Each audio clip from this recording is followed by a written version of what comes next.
I feel like you coming at me disrespectfully, so I'ma let you take a knee and then get back to me. And I'm deflecting all the questions that they asking me. It's like I'm a fucking package and they tracking me. I see you trying to keep up, you football flagging me, but I'm the masterpiece. Hot chick like I'm from Haddabees. I can't believe I thought you were the one. Had to be, but you keep pulling me down. It's like your gravity. Said that it's come to this and it's said that you run from this and it's said that I give it this and it's said that I live it this and it's said that I'm bent on this and it's said that I binge on this. Acting like you were into it. Tell me why you ain't finished shit. You won't never find a woman in your life that's more compatible. Camelback your soul and just riding on your saddle. I see you man these women the same way they man cattle. Admitting that to yourself, my nigga is after battle. But boy, you should know that I got you on my mind. Your last admirer. I'm really seeing you cause all that shit buzzing. I need your loving, baby. What you doing to me? I don't do this. Damn, baby, look good. I don't even want my dinner. His mama thinking I'm a saint, but I'm feeling more like a sinner. I was the ocean he hopped in, unlocked the door he dropped in. That pretty face had options. Wanna walk in my shoes, they copped them. I put a little twist in my hips, cause he watching. Put a little hips in my twist, cause he watching. He the drug, I stay clean. I look good, I stay clean. Head to my chest, heart aching. So tired of random niggas faking. I got only one nerve left. Like, did you get my text? Do you know my ex?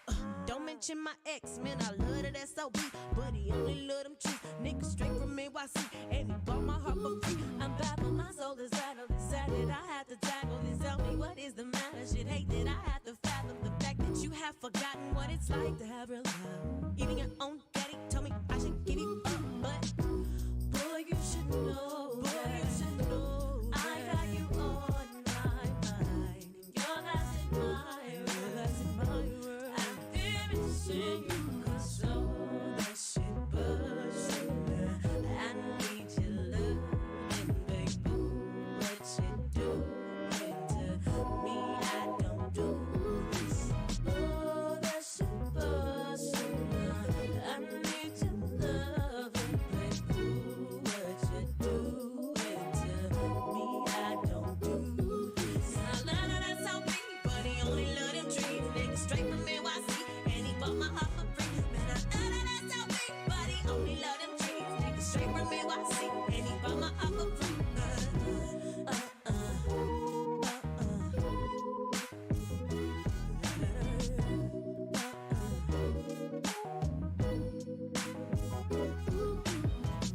You know I stay busy. My work is my remedy, and I peeped your no girl, but I stay loving you. Oh, my shit bustin'. Don't need your love and don't care who you're doing or what you're pursuing.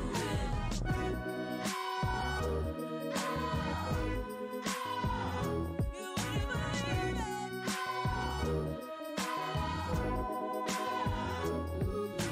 That's how we should. You only love the street. Don't need your love and that's how we body. Only love them dreams. What you're pursuing.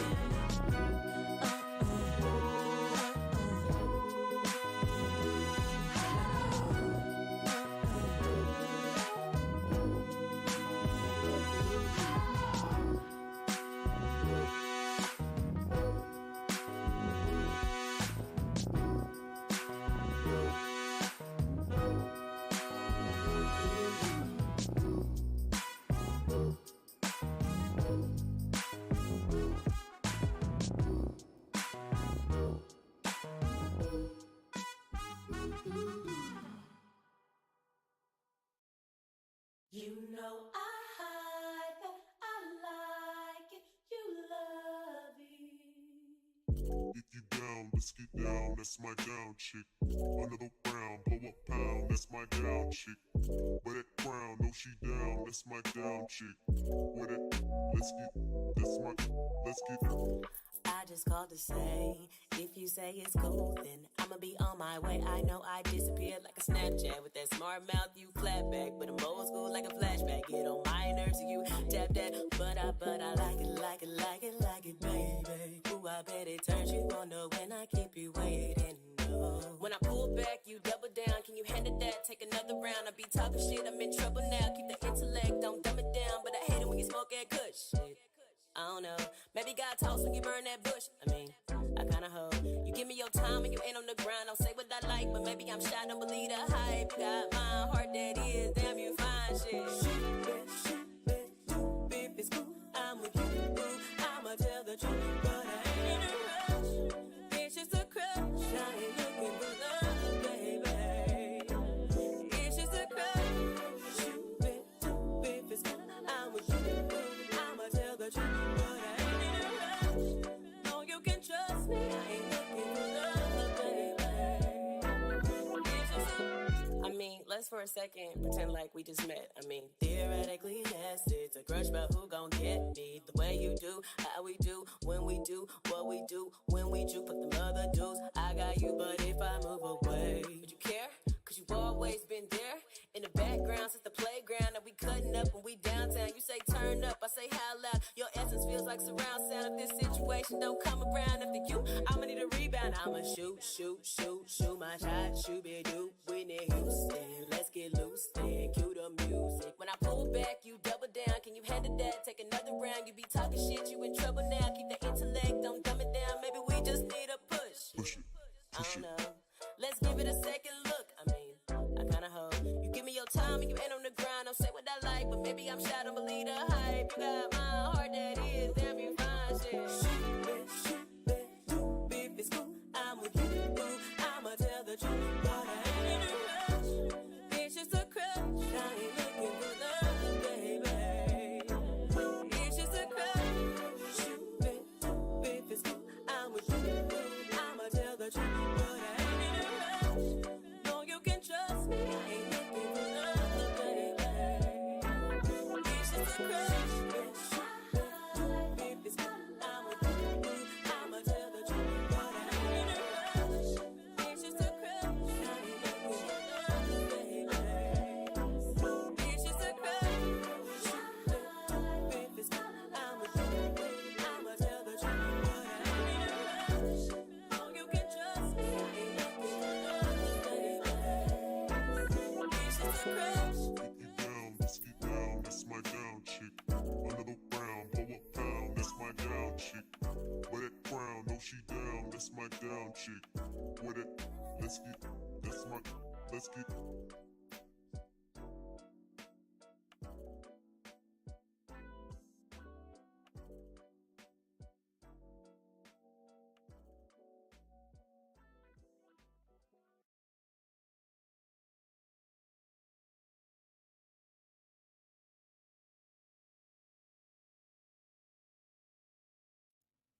Hello, shea butter babies. It is I, your favorite chocolate friend, Neo Soul God, but you can just call me Neo. And I am so excited for this. Welcome to Hillard University. I am your illustrious dungeon master, and I have an amazing cast of amazing individuals here. First of all, before I do anything, I want to thank you for being here tonight. You could have been anywhere in the world, but you're here with me. I appreciate that. Hove. Anyway, so I want to introduce these amazing people real quick. Starting above me with our lovely Felix. Talk to me. Hello, everybody. I'm R. Felix Finch, Frisco Flame, but in this campaign, I will be portraying Amar Bunka. I am, well, you'll find out more about me, Yes, you but will. it is a pleasure to perform for you tonight. Lovely. I have chills already. Next up, your tool. Talk to me, Bree. I'm Bree. I usually hear her and they them pronouns. I will be playing Yo Tool, a half-orc life cleric who's just here to bring joy and love to all their wonderful friends. Yo Tool also uses all pronouns. For sure. And real quick, before we go on, Yin, just wanted to let you know I am getting a little bit of an echo from you. Just wanted to let you know, okay? Okay. Okay, Mac, Big Cat, talk to me. All right. Greetings and salutations. My name is Mac, and I will be playing Calix. Um, Calix is a young monk, and he is looking to basically redefine himself at Hillard University. So I am quite excited for this, and I can't wait to get started. All right, sounds good to me. So, oh my goodness, for real fantasy, talk to me. Hi, I'm well, I go by For Real Fantasy on TikTok, and I am Tamasi, and I'll be playing Olamide, the Aziza. That's why I got the wings. Um, and I am super excited to play with everyone. I love it. Simple. Prim, please. Hello, everybody. My name is Prim. You can call me Prim. You can call me Oddity. I don't really mind either way. You can shout anything and I'll probably respond. And I am playing Diney, who is a paladin fawn here to prove that she is worthy of her role. I forgot I had a paladin. Oh fuck. With Yeah, a that's right. 19 charisma, I am so Ooh, sorry. I'm love that for me. Love that for me. And last but certainly not least, Yin, talk to me, please. Hi, everybody. I am Yanami. Tonight, I will be playing Zinris, a Circle Scarab Druid, and that's all I'm going to tell you. Oh, okay. All right. That's all you told us. And I am Neo. I play literally everyone the fuck else. So, I want to again thank you all for being here tonight. This is Hillard University. This is my dream to do this, to create a ever since I heard of Harry Potter and the Philosopher's Stone years ago, I wanted that, but black. I'm from Nashville, Tennessee, born and raised. And I grew up in North Nashville, North. And I grew up with Tennessee State, the Tennessee State University, often imitated, never duplicated, with the aristocrat of bands. I'm not even gonna do. I almost lost myself there for a second. I grew up and I would sit on the porch. Come back. I would sit on the porch and do my homework, and I could hear the band practicing from across the river. And HBCU's historically black education has been a part of my life, my entire life. I am a current student of Tennessee State University. I've been going there for 10 years, but we're not gonna talk about that right now. So doing this to create this the historically black experience in a magic and a fantasy setting has been my dream, and I want to share that dream with you tonight. And this amazing cast of these amazing players have decided to go on this journey with me, and so have you. So if you would like to be part of this, please join the Discord.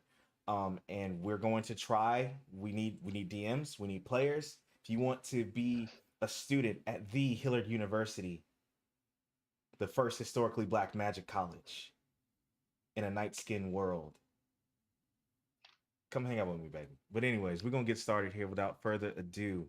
Y'all ready to play some D&D?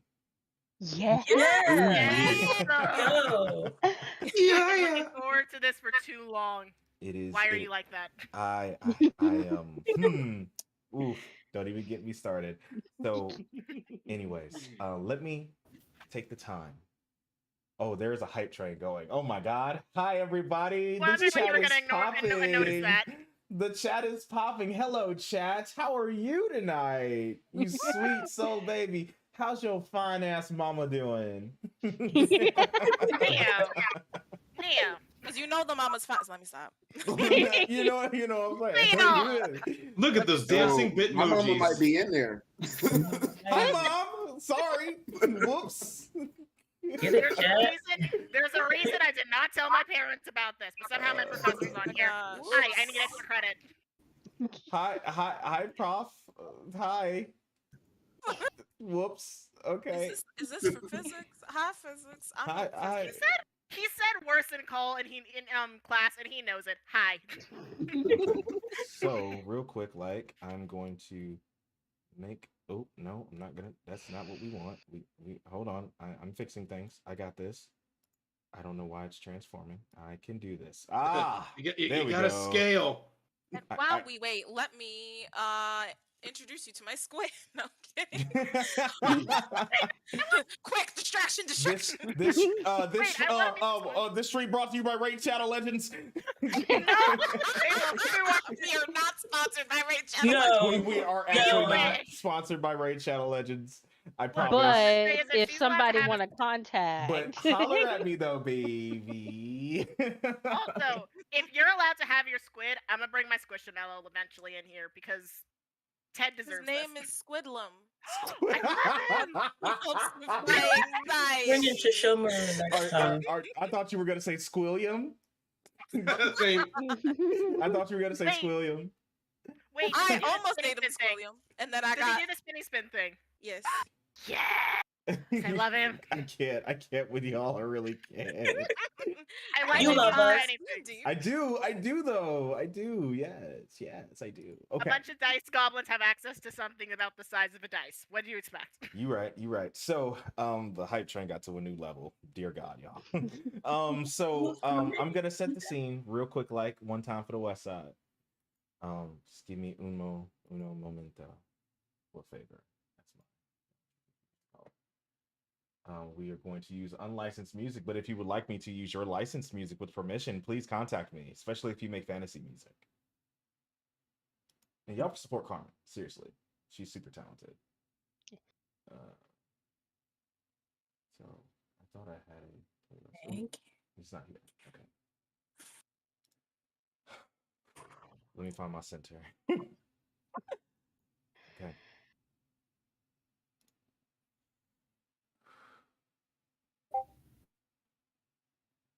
I had to pull out my notes, everyone.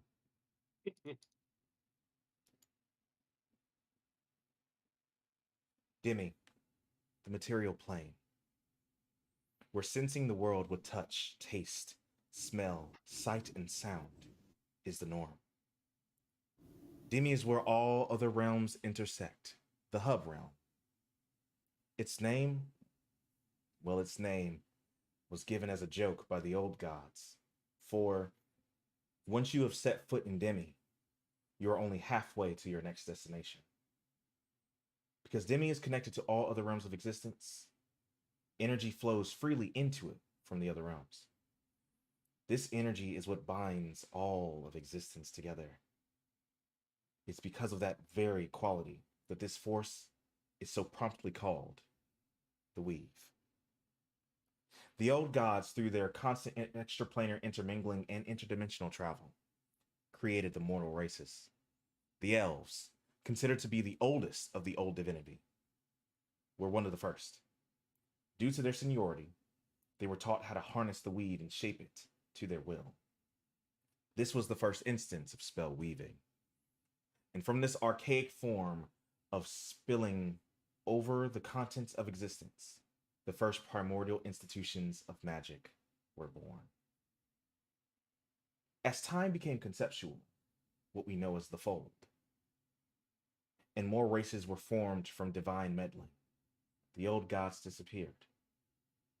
They left the mortal races to fend for themselves. This mainly involved the elves ruling most of the world with their superior understanding of the weave. This influence was known as the Elven Expanse. But as time went on, the philosophies of the elves began to fall away from conformity and into the intellectual schism that weakened the Expanse. Some groups went so far as to venture out of Demi and into other realms of existence. The younger races seized their opportunity to expand in the elves' contraction.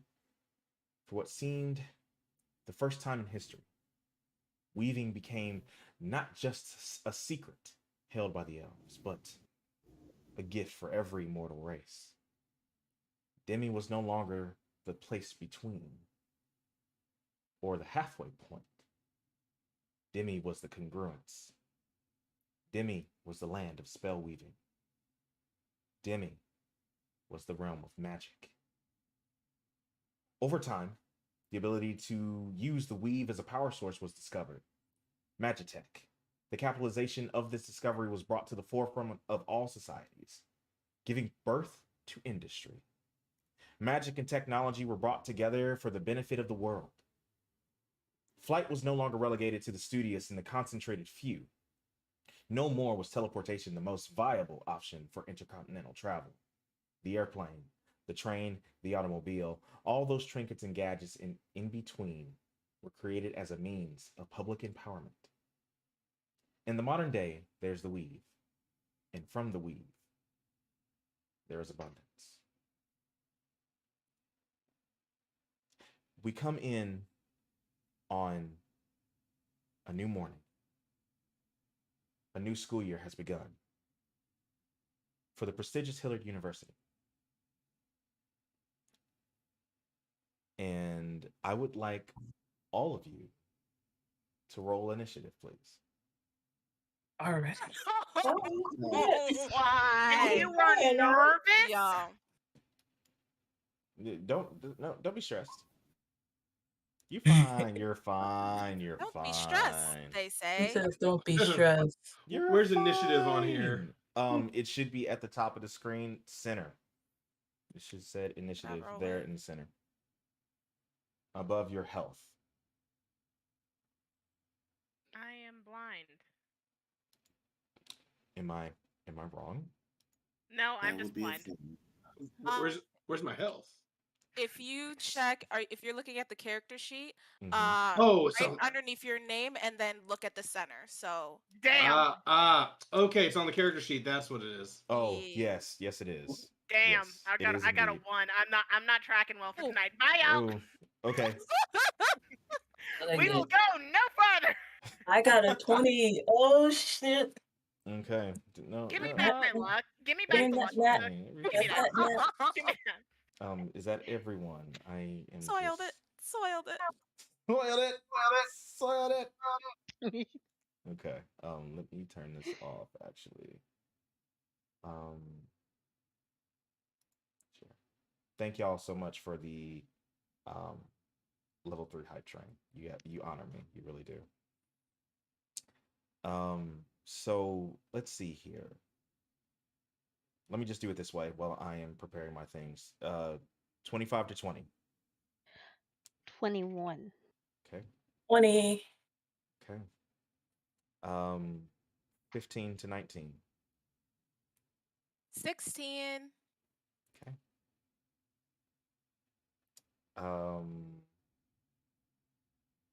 10 to 14.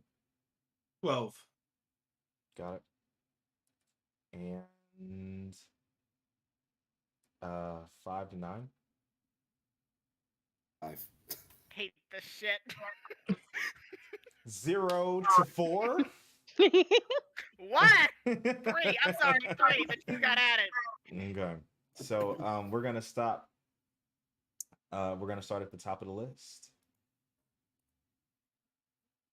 And that would be, is that Olamide? Mm-hmm. Olamide. So, I One second. describe what my characters. I Okay. got you. I got you. The Okay. morning greets you.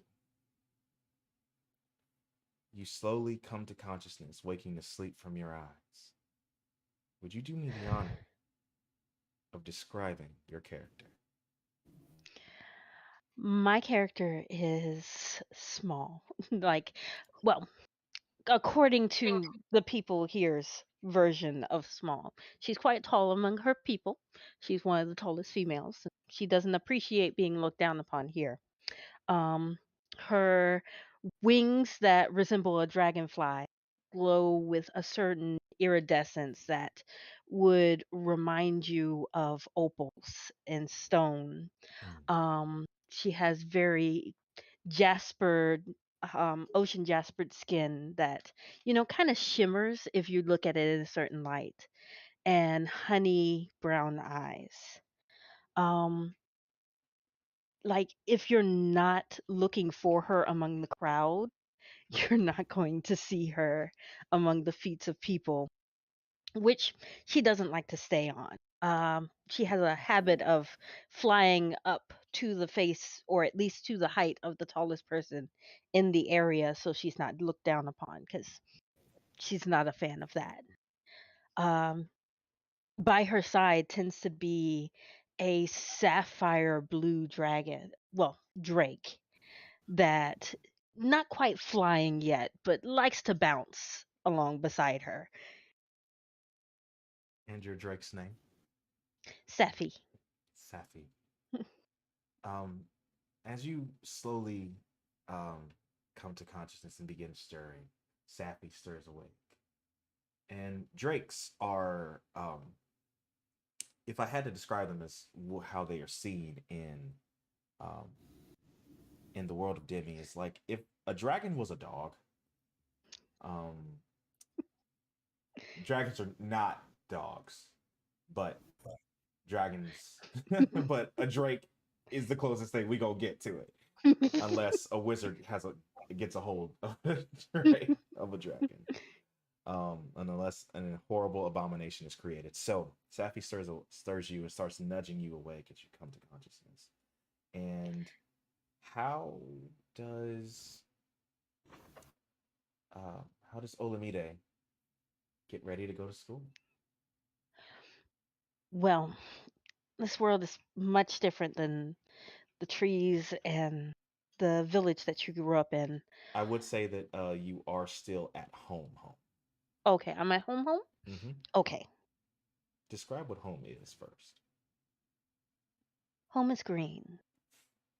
Home is the treetops of a forest, unlike most would be used to, where the trees grow tall and the light filters through in such a way that colors the world. She lives among the treetops, and even though her Drake can't fly yet, he's a really good climber. She loves the light here, and she loves the stars here, hidden among the leaves of the canopy where nothing else can reach them. Her room is small and decorated with all manner of things she's collected over the years. Stones and leaves and twigs that just have a almost childlike memories to them, meaning nothing else to the outside world but her. Hmm. She greets Safi regularly with pats on the head and offers of because that's usually why she's being awoken. Excellent. So, um, Safi, who cannot speak, um, has.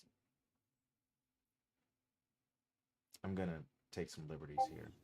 Mhm. Has the ability of a pseudo dragon to imprint psychic feelings and images into your mind. Yes. Um, Yes, from the bond that we share. correct. So, Safi, into your mind, you see an image of your Hillard University acceptance letter, but it's coming closer to you, and that image just keeps coming to you. Whew. Um, I know. I need to get going.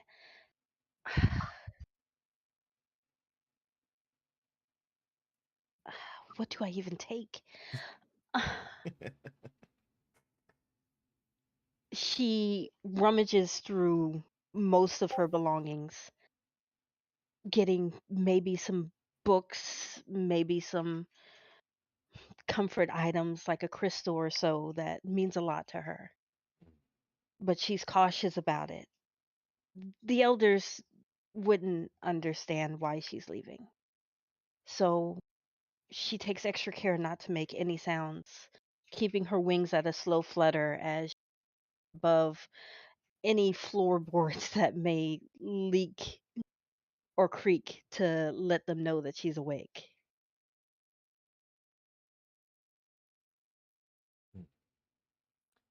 Okay, roll a stealth check for me, please. Okay. Is not her best. Still rolled a 19 though. I will accept it. So your wings are, as you flutter about your space, you are silent. you're pretty confident that you are not being heard right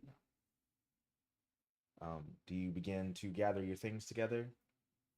She grabs, yes, anything that she thinks she may need, quills, pens. From the tales she's heard of the university, she knows there's learning and thing, but she still packs light. Maybe a few provisions, maybe a few books. Not enough to have anybody realize that she's really gone. For sure. Okay. And as you finish gathering your things, I assume you grab your bow and Hmm. um, you feel that image come back into your mind as Safi just lays curled, watching you flutter back and forth across your room, gathering things, putting them in your backpack of holding. Official Hillard, you a magic item. Um, Has the um, Hillard U crest on the back of it, of course. Yeah. 100%. So, um, you see that image flash back in your mind, but it's like coming to you quicker over and over, like it's in a loop. I'm hurrying. I'm hurrying. I'm hurrying. I'm trying to be quiet, okay? We're gonna go. We're gonna go. I just one more thing. Hmm. And she had prepared this ahead of time. Hopefully the first many letters that she would leave for the elder in her absence. And she sets it gently on the pillow after making her bed to make it look like she had went out on patrol like she usually does in the early. I, I think I'm ready now. Are you? What you see this kind of smoke come from Safi's this kind of ethereal smoke come out of Safi's nostrils. Um, and Safi is small, correct? Or No. medium. Well, big enough for me to ride, but not for a long time. Okay, so she's bigger than you. Yes. Got it. Which is still small compared to everyone else. That is fair. That is fair. Um, so, um, and I'm going to give you, since she is your, she, correct? Yes. Okay, just making sure. I thought I heard that. Since she's your bound Drake, you know a lot about these drakes. These drakes actually classify as prismatic drakes. They are descended from, supposedly descended from Prisma herself. They are the lessers of prismatic dragons. So, um, there is always this countenance of radiance, divinity. When she walks into the light, she bends light. And of course, her scales will often change colors depending on her mood or to fulfill the purpose that you need. So she hops out, gives a good cat stretch, and just trots over to you, nudges you, and looks up at you ready. This is a big step. And I'm glad you're taking it with me.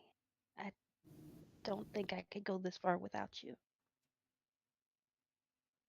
You hear kind of a low, light growl. And the letter comes to your mind once more, slowly coming to your mind. Let's go, girl. Okay. Um, and do you pull out the letter? Yes. Roll an Arcana check, please.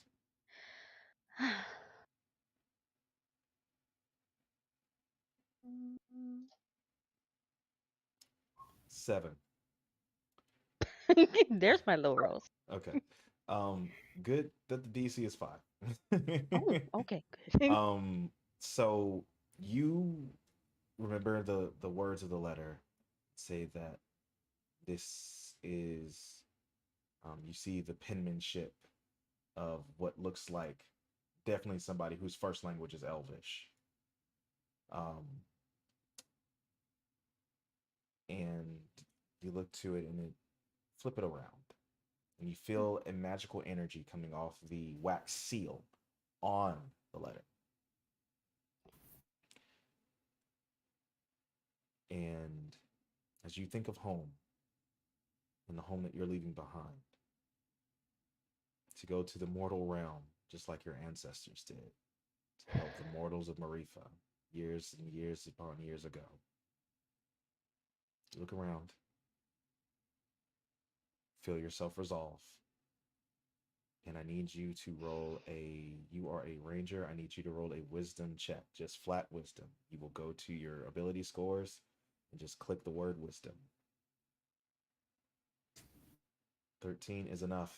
You focus all of your magic, all of your intent on this wax seal, and it begins glowing. And a magical sigil of conjuration appears at your feet. Describe what Olamide's magic looks like, please. How it presents itself. Her magic would of itself feel like a warm glow, like almost like sunlight on summer. Not this summer, right? Because it's hot as hell. No, no, no. Like in a normal summer where climate change hasn't taken effect, Mm, you know, just that that is now summer canon. glow. Climate change exists in Demi. I'm sorry. Please go ahead. Fantasy climate change. it's it's not something you see so much as you feel. Mm, It's a warmth and a comfort to it because of her people. It was mainly meant to heal, to give, to protect.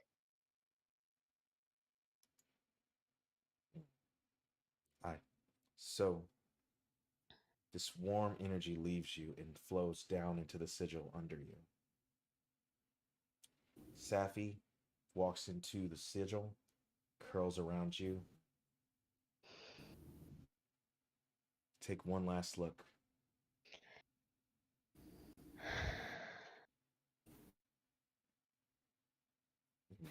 And you're gone. Next. No pressure. I think that was a 20 next, right? Yes. That takes Yes. us to Zeners, correct? Yes. All right. Let's talk about you. The morning greets you in in the in what is known as the Prismatic Grove, the ancient grove of Marifa, where Master Capri years ago meditated on the meaning of existence, where he guarded the prismatic Prisma's petrified egg that she guarded that she died protecting in ancient times. The sun greets you through the trees. It's another morning, and the trees here are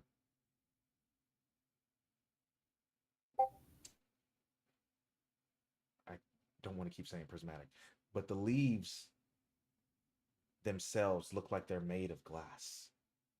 As the morning comes, as the sunlight comes through, the leaves themselves refract the light and rainbow prism colors greet you in your space. Would you do me the honor of describing Zenris for me? Yes. Zenris is a night skin. She is average size, so 5'3", with ebony skin. Her hair is braided on each side and then left undone as if a reverse mohawk. She she rests outside as the sun comes up underneath her favorite tree across a river, watching as the sun rises. As she meditates and concentrates on what she is about to participate in and wondering if this will be the best thing for her, as all she has known is all the druids in this land. Fair, fair. So the morning greets you, and you focus on your meditations, and I assume you'll take that time to prepare your spells for the day. Um, and you take your scale. What is your what does your scale look like? Do you have it like on a necklace? Like how do you carry your scale that you were gifted by Prisma? He normally wears it as an eye patch to resemble the unseen, as she wants to learn and explore as much as possible. Hmm. It is black in color. It is black. Okay. So you can hear in the distance the morning songs that are sung by the druids of this circle. Druids much older than you. You've been here since you were young. Your family came here on pilgrimage, just as many Nightskin Marifan families do. But when, unlike others who touch the petrified egg of Prisma and pray for wealth or guidance or blessings or um, children, you placed your hand upon the egg and it glowed, just like it did for Master Capri years and years ago. And that scale that you wear on your eye was given renewed life and showed you to be a circle of the scales druid. And you've been here ever since. You are greeted by a familiar presence who says, "Good morning, young one. Hatchling, are you awake?" Yes, master, I am. You know Good this. morning. You know this to be uh, Master. Gotta look at the notes. I apologize. I thought I had it, and it's on the tip of my tongue. Ah, this is one of the archdruids of this circle, Master Denari. She is a night skin just like you. She has long horns that come out of the top of her head and kind of spiral upwards. Think Maleficent. Uh, and she comes and she's very graceful. She's wearing white and gold robes as proof of their station as archdruids of this circle. She comes in and says, "Today's the day, is it not?" Yes. Oh, I think I'm ready. Hmm. Not many druids are allowed to leave this circle. You know this, yes? Yes, I do. And she walks closer to you, and she is 6'1" with horns. So probably including horns, probably kicking at about 6'5". She comes over to you. Many of the archdruids here just end up getting taller. Just they're just big because, as you know, mastery of this circle. To become an archdruid, you must become a dragon itself. The duty of the Circle of Scales is to take the scale of Prisma and nurture it and constantly feed it, not necessarily feed, but imbue it with your energy and the natural energy of Demi itself, to the point that the scale itself becomes a nude and renewed dragon egg that will one day give birth to a prismatic dragon, who are considered holy creatures of Marifa. That is your duty. And she has given birth to a prismatic dragon and is able to take the form of a dragon, marking her of mastery. She says to you, "We must go before the council and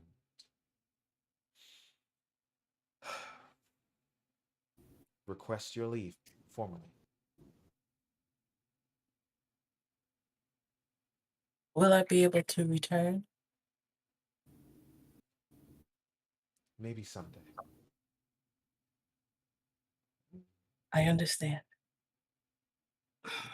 Zenris then gets up and bows to her master. She'll bow back As to leave. she takes a deep breath and prepares her walk to the council. Do you ready your thing? Do you have anything that you take with you? My skill, that's all I need. Okay.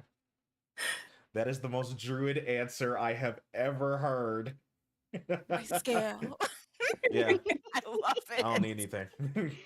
Both ominous and also just amazing. Yeah, good berries prepared. I don't need none.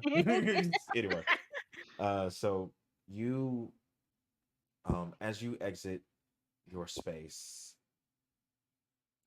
you walk through the prismatic grove with your master, who was the one that essentially took you in and has looked after you since you've been a part of the circle. And you come into this grove, in this clearing in this grove, with high thrones made that are essentially the trees twisted into thrones. And there are 7 druids here. One seat is empty, but these essentially glass thrones with different ethnicities of druids with different horn patterns on their heads. Again, all proof of their station as archdruids. You walk into this grove, and your master whispers down to you, "Be calm, be still, be mindful of what you think. This council is of dragons. Show no fear." And her wings come from her back, these long blue dragon wings, and she takes flight and slowly cascades down into her throne. The thrones are sitting in a semicircle around the egg of prisma that is sitting in the center of this clearing. And once again, as you felt many times before, you feel an enormous amount of energy coming from this petrified egg. Like it's still alive. Like there's the presence of an actual dragon in front of you. You are greeted by the archdruid in the center, who is Leonin, actually. He has black fur, brown fur with a black mane. This is Master Taka. He has a scar over his left eye. And he looks at you and says, "Step forward, hatchling." But he's speaking in Draconic. And Draconic is one of the first universal languages of Demi. All Draconic sounds the same. It's very low. Even female dragons have this very low speaking voice in Draconic, and it shakes the ground when it's spoken, especially by Dragonkin. And what is heard is like similar to Dove Kosi Ska as the ground shakes beneath your feet slightly. And of course, that translates to step forward, Hatchling. She holds her head up tall as she takes 3 steps forward.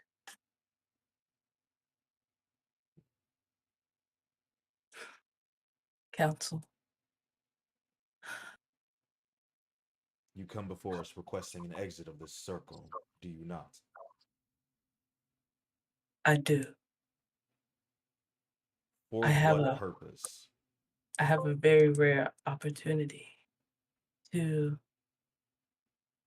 join a university that might help with a situation, as you all know that I have, that I've been,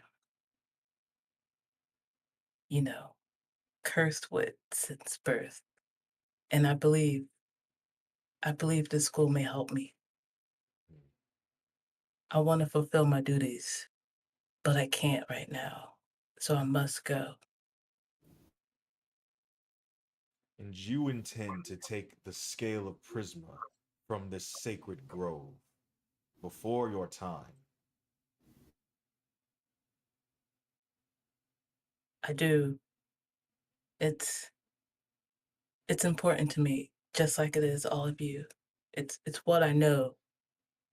I promise to keep it safe.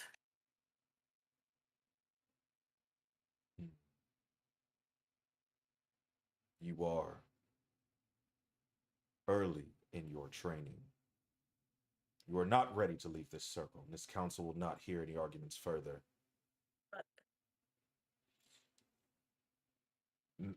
Master Denari says,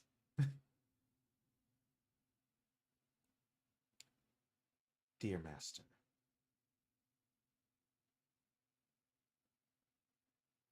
we do have a duty to this grove, yes. And many of us do not leave this circle from when we start here. I believe that this child, this hatchling, will do great things at Hillard. And I do believe it to be the will of Master Capri himself. You dare to claim to speak for our master. I do not speak for the 12, no. But I know that this is an opportunity that shouldn't be passed lightly. Many of us have tried to free the hatchling from her curse. But even the greatest of healers among our circle, to no avail. I believe that this is purpose. This is providence. I do believe that we should take it to vote. The other members of this Druid Council look back and forth between Leonin and your night skin master. There seems to be a bit of contention here. If there's anything that you would like to say to state your case, I think now would be the time, Simmons.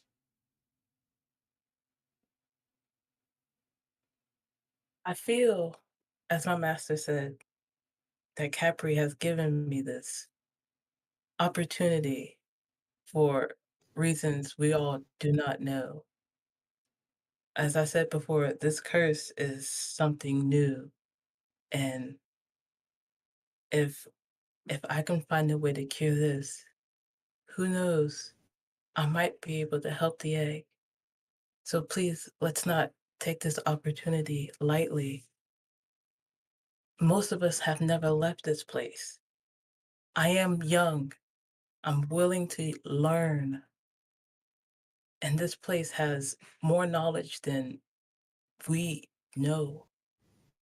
So please consider this. Please. When you say that, Master Taka stands up in his throne and his wings come from his back, and he starts shouting in Draconic, "This circle is ancient. There is no place in Marifa besides Ningala herself that knows more than we. I was here during the march on the march on Marifa. I watched Capri ascend himself. Roll a persuasion check, please." Ooh, I have chills. He's I ain't even done angry. nothing yet. He's angry. okay. Hold up. How do I do We need that So luck on right your now. on your character sheet, right? On the Yes. left hand side, you'll see all of your skills. You'll just click the word persuasion, and then we'll automatically roll.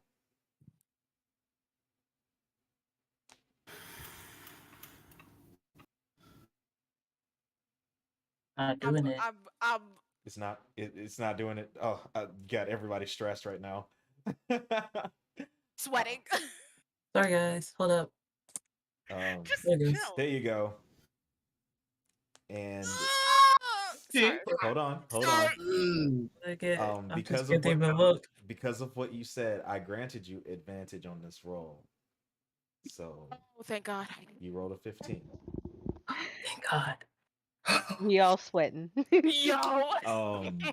I was like, guess Zinris is not going to Hillard U with us. I will drag her. I will break the universe and drag. Hey. Full death on roleplay, amazing. Yep, I end here. So the ground is shaking beneath your feet, but you stand tall. You may be considered a hatchling among this circle of those who consider themselves actually dragons, the most powerful beings in Demi. But you hold your ground, and it seems that you've swayed the other masters. And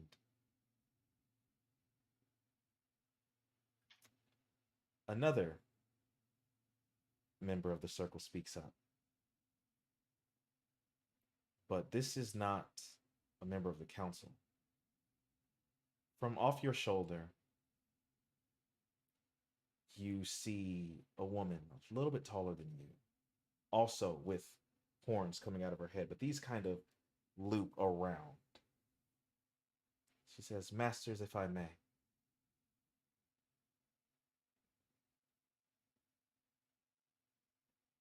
I will watch over her and make sure that her training is complete.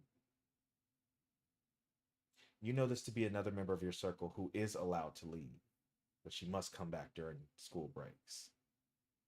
Her name is Coriana. She is an upperclassman at Hillard.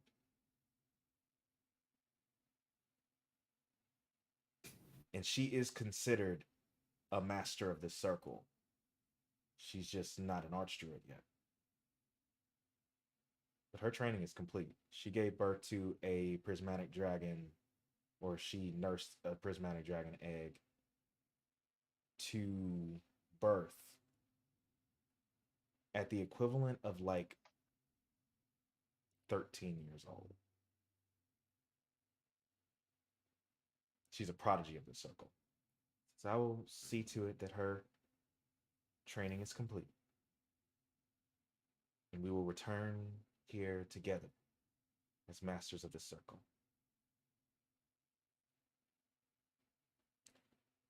So, shall we vote then? Master Denari says.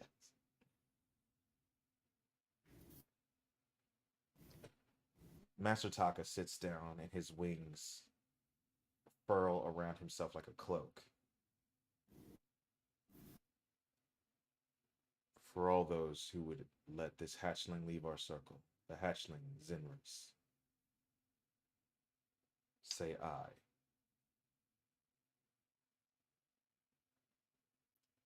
You hear 6 eyes. All opposed. Master Taka raises his paw, a clawed hand, and he says, "You are given leave.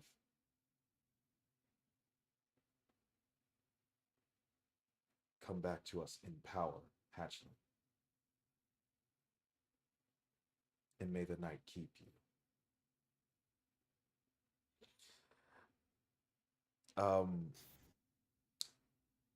Material Coriana, goal. Thank you, Coriana, big sis. Coriana says to you, cast a teleportation spell from the letter before they change their mind. I just nod and just look at the leather, cast it quickly. Mount. the, coun- Most big the sister council just energy sits possible. there in their thrones, and you pull out the letter, and I need a wisdom check from you, just flat wisdom. So you'll click on your ability. You'll just look at your ability scores on the left. You did it. Wow, that's 24. Dear God. So wise. Incredibly wise. Yes. So you the same thing that happened with Olamide. A conjuration circle appears under you. What does Zenris's magic look like? It starts off kind of prismatic, and then it turns black and then acid green in the flash. So here for it. And as the magic fills you, you're gone. Who's next? Ooh, so stressful. You Big made sis it. to the rescue. Anxiety. We stand a good big sister. Yeah. Oh wait, is that me? I Is think that... it's you, yeah. Yeah. I think Felix was next. Oh, hold Oh, on. it ain't me. Let me look at the It's Amar. It's Amar. Yes, And, correct. Yes. no, didn't Bree got 16? I got 12. Oh, my bad. Yeah, that's what I have too. Okay. Yeah. It is Bree. Yo tool, talk to me. So I got you guys more. It's a little hard to follow up. No, I'm kidding. no. You'll be I you'll know, do right? you'll do just fine. So Intense. the morning greets you, Yo tool. First of all, where is Yo tool? So unlike these lovely people, your tool doesn't have a home. Didn't think so. Or at least not a permanent one. Currently, Yo tool is waking up to the rays of sunshine between the cracks of kind of old crappy like wooden like roof beams, and they are laying within an old church, um probably just a town over from Hillard U actually, and they wake up, you know, drool dripping down their face, like like that. They're like, they are covered in, draping them is just a kind of bag that was like kind of like a not a duffel bag but like one of those potato bags that's got holes and stuff in it, Yeah. because that's all that was really laying around, and they are on like a old mattress that just happened to be in the side room of this church. Their bonnet, which they carry around everywhere, is like half on, so there's like little pieces of hay and lint in their braids. And they wake up. It's early in the morning. Yo tool is a Half orc, very tall, 6'6", 240 pounds of pure muscle, beautiful emerald skin. Somehow, even though they are definitely dusty and grimy, glistening. I love this skin.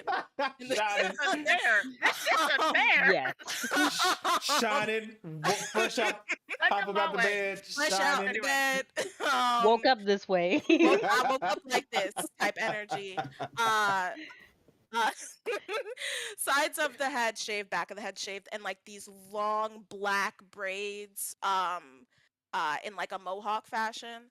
And they had, and they have, their clothes are like this black tube top, these purple black baggy pants.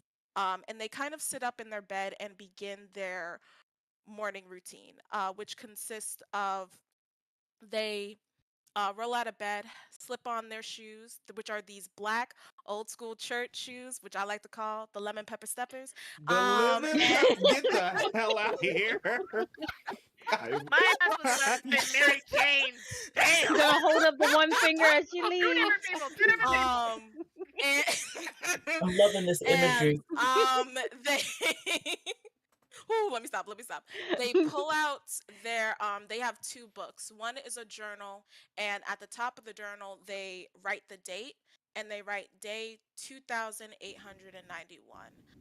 Underline it, and they started off, today is going to be a good day, which is how they start off every page in their journal. They close it, and then they open their prayer book and they recite a little prayer to themselves, ending in learn what folk find funny and what lightens their hearts. And in doing this, come to know yourself and how best to serve Lyra and all intelligent beings. Evoke joy. They take a deep sigh, breathe in, breathe out. They close their book, they put a smile on their face, and they are ready to begin their journey to Hillard U. Okay.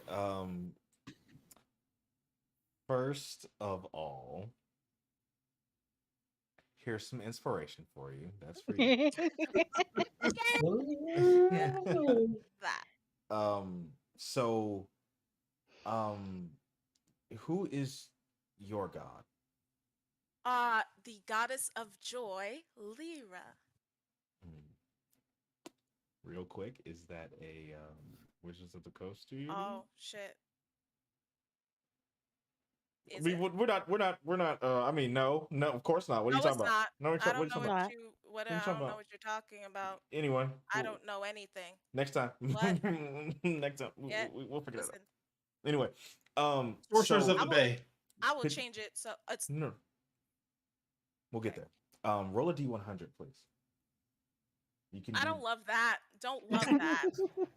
Don't love that. Now it's my turn to be confused. Where is Um, is it this little dice at the the side? dice roller. Okay. Well, well. Five. It's not gonna be a good day. Wow. It's not a good day. Wow. It's not a good day. Wow. What's a good day? We ain't never seen a I'm good day. sorry. I'm sorry. I think Good that's days I mean, don't you got exist. But you woke inspiration. up. For real. But you woke Inspiration. up glistening though. You woke up glistening though. I You use used all your would it be You would cannot it be bad to use use. my You cannot use. You can use it on D20 rolls. okay, you know what, that's Um, okay. So, Amazing. for everyone Damn. here, Damn. damn. Hey, Florida. Never ashy, but definitely Not in having trouble. a good day. Okay, so you said you woke up in a church. Yes.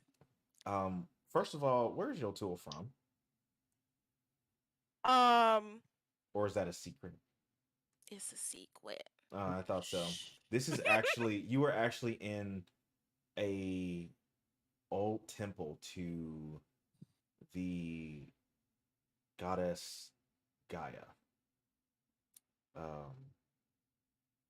the sister of Celestia, or as the Night Skin called her, Celeste, to anyone who is not Night Skin.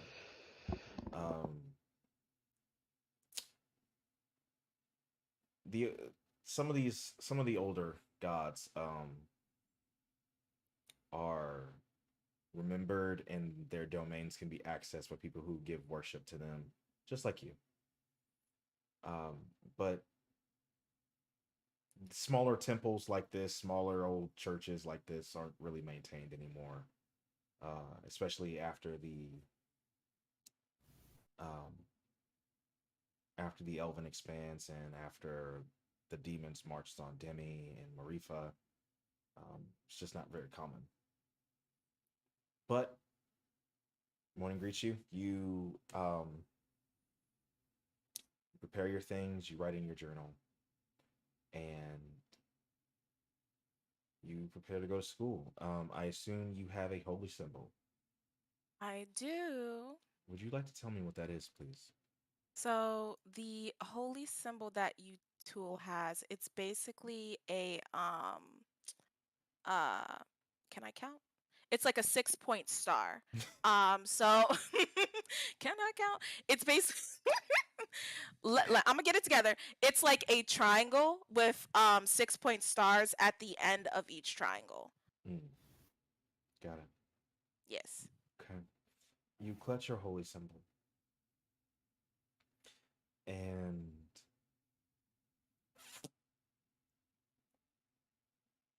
roll another Feeling D100. very holy today. Sorry. Roll another D100.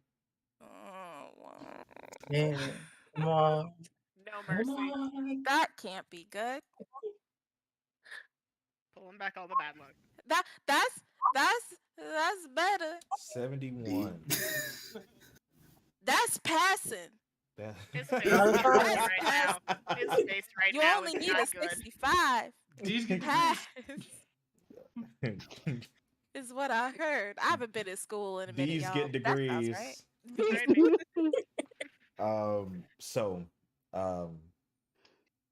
you hear something on the edge of your mind whisper like the wind is speaking. You have no idea what it says.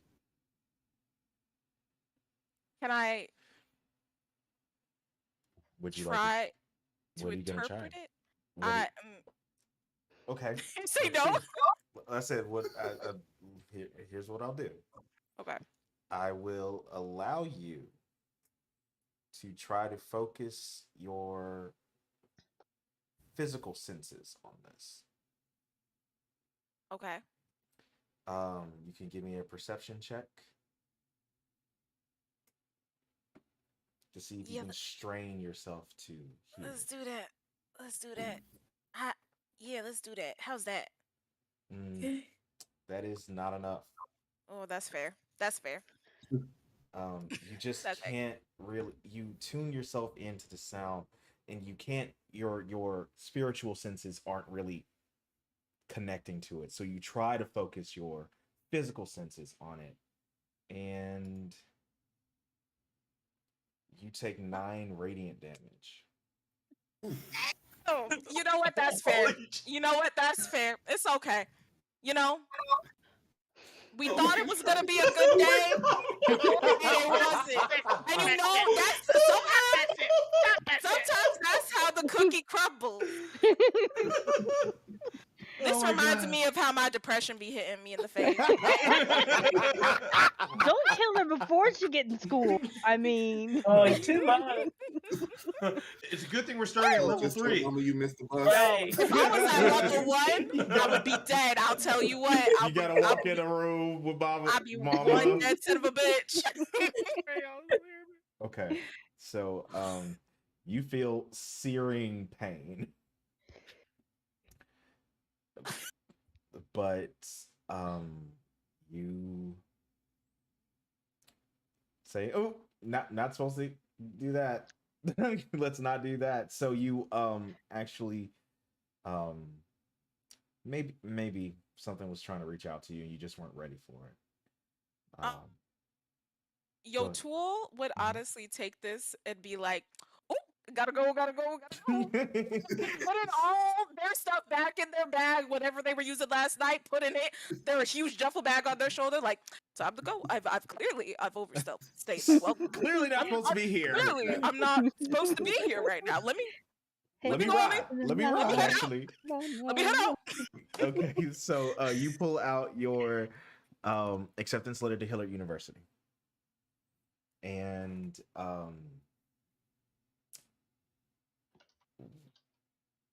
roll an Arcana check, please. No, for you it would be, unfortunately, religion, which is also an intelligence skill. But I didn't write the game, so I'm gonna mind my business. So in religion. Mm-hmm. uh, Ooh, you Oh, are Yeah. blowing it today. You You know what? Lucky You for know what it is? you. What's that? You remember those good rolls that we rolled when we were rolling? I told y'all not to do that, didn't I? I told you because Remember we all that rolling for 18 stats. I rolled? Yeah, that's what happened. Yeah, you paying for that now. Got it. So you luckily the DC again is 5. Not feeling very Really? divine Oh, today. man. You Bringing the heat today. yes, for sure. I think all that divine energy went into your physical appearance. You look like a god, but ain't nothing else happening. Nothing else is going on. So We're gonna make you look pretty, but that's all we can do for you. you how does your magic present, please? So for your tool, their magic presents in like almost a glistening, like sparkly energy. So like gold and like uh like those little like firecracker things that you be throwing on the floor and then they spark and stuff. That's how your tools magic presents, Okay. like very sparkly, very like eccentric. Um Mm-hmm. so So yes. uh you focus your magic into this, and a sigil of conjuration appears at your feet, and it's a little messy, a little slow, little slow, Like but that normally shouldn't happen. this seems Maybe like I'm it's turning it taking the wrong way. longer. You flip it upside down and immediately gone. Say, hold on. Oh, got it. And then you're gone. And then you teleport. That's what it was. And you are gone. And with that, we're gonna take a break. Fantastic. Wow. Saving you from yourself. Great Saving job. you Thanks from for yourself. joining us. Holy crap! Dear God, y'all are Damn, stressing you'll me watch your out. tool die. Y'all are stressing me out, dude. I guess it's a good thing you didn't We're get. stressing you out.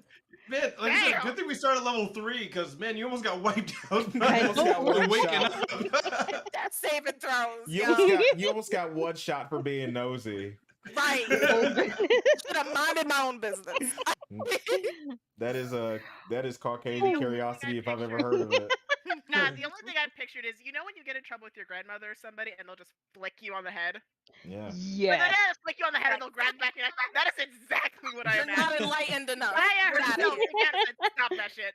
Okay, so we are Sit your ass going back to down. take a let's do 10 minutes. We'll do a 5 to 10 minute break. Make sure y'all go get some water. All my viewers and everything. We love you so much. Thank you all for all the subs. I have seen literally all of them. Dear God. So we'll be back here soon, and don't go nowhere, yeah?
And we are back. Hope we weren't gone too long. Hope you got some snacks and had some water. We're gonna just jump right back into it, and without further hoopla. Amar, talk to me, please. Amar, you, first of all, where is Amar? Amar's probably just, chilling Where on does a he ship, live? just on the. Oh, well, Amar is an islander, so Amar's like on the outer islands of Marifa. Uh, it's still developed there, but there's still a bit of the more native culture that goes around. Right now, Amar's probably just like relaxing on a ship, waking up after a party the night before. He's meant to go, waking up on a ship the night before he's meant to go off on this new adventure. Been celebrating maybe a bit too hard. Needs to find his stuff. Maybe doesn't quite have all of his things together, but just trying to enjoy the last bit of home that he gets for a while. I am so excited that I get to do this episode 1. Roll a Constitution saving throw. Roll for hangover.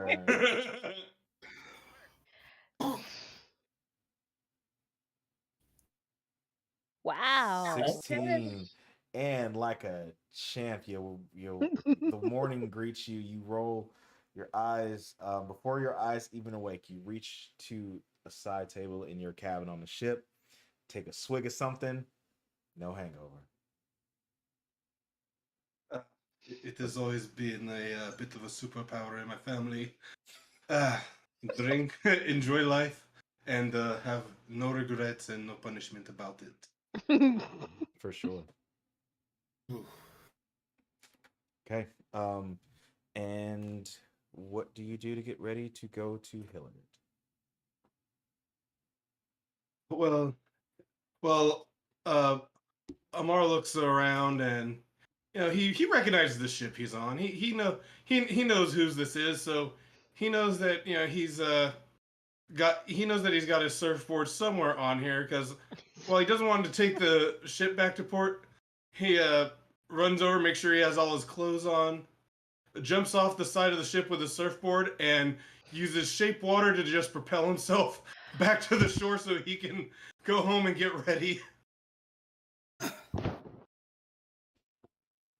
Here's some fucking inspiration for you. That was awesome. That is an amazing way to use shape water. God. That's cool. No Going one to uses end shape so water poorly. correctly, but that is a fun way to use it. Oh my god. Yeah, so you get your surfboard and make it back to the shore. What does your magic look like as you're casting this? As I cast it, the magic does look like a teal mist sprinkled with some purple rain throughout. And but so it's like, so depending on the strength, depends on like how the rain shows through the mist, it depends on the strength of the magic. If it's just a little light magic, it's just a bit of a drizzle through there. The stronger the magic gets, the harder the rain within the magic shows itself. So it's a purple drizzle right now, is what you're telling me. Yeah, so it's a bit of a drizzle, because again, I'm an islander. I've been doing this all my life. I know how to use water to my advantage, and what better way to use it than to be lazy? I love this for me. Okay. All right. So you make it back to the shore. And let's roll a D100 for you, bud. All right. D100. 36. 36 on the D100. Let's see who is available. Amar, what does your mother look like?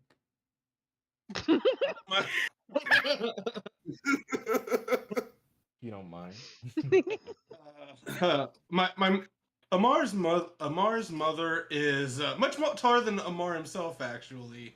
Amar himself is 5'9", which is tall for a person of his island, but is nothing compared to his mother, who stands about 6'2", and from a lifetime of just being a warrior, being military service, she's a very muscular woman, a very intimidating presence.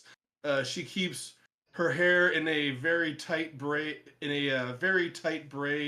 and it's never been cut, so it's below her waist at this point. But a constant stern look on her face, especially as her only son and her oldest is a bit of a screw up. Is not taking his duty seriously, and would rather spend his days frolicking than learning to do something useful for the community around him. Love that for you. Your mother is on the shore, arms folded, with Sorry. a scowl from the hells itself. As you come into shore, what do you do? It's like let's see. Hold on a second. Let me check something real quick. Let me. I know invisibility? What are my spells? How fast can I run? I dip below the water real quick. Cast minor illusion to have one version of me walking toward her while a little under 30 feet away. I'm trying to walk around as hoping that she's focusing on this version of me that she can see in front of her that is coming up from right where I was. Okay. I'm going to do some rolls. We're gonna roll some dice. We're gonna roll some dice here. Un momento, por favor. A +3 to mom intuition. Your mom is about to whoop your fucking ass. I'm sorry. Please, if you would do me the honor, my friend, of rolling a stealth check. Oh, that wouldn't be deception? Oh yeah, you know what? I'll let you have deception. All right. I'll let you have it. Your mom, after beating the crap out of you, let him get up, let him get up, let him get up. He is experienced in this. Here's the thing, though. This is against your mom, so roll that at disadvantage. So I'll take one more roll, please. Oh, are you kidding me? The first nat 20. The first natural 20 of the game was to lie to mom. I can't. Your mom starts cursing at this illusion of you as you fucking Scooby-Doo tiptoe this big ass surfboard, and you successfully get around your mama.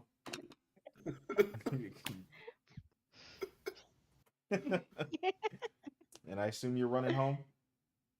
Oh yeah, I'm trying to get home because again I've got to finish.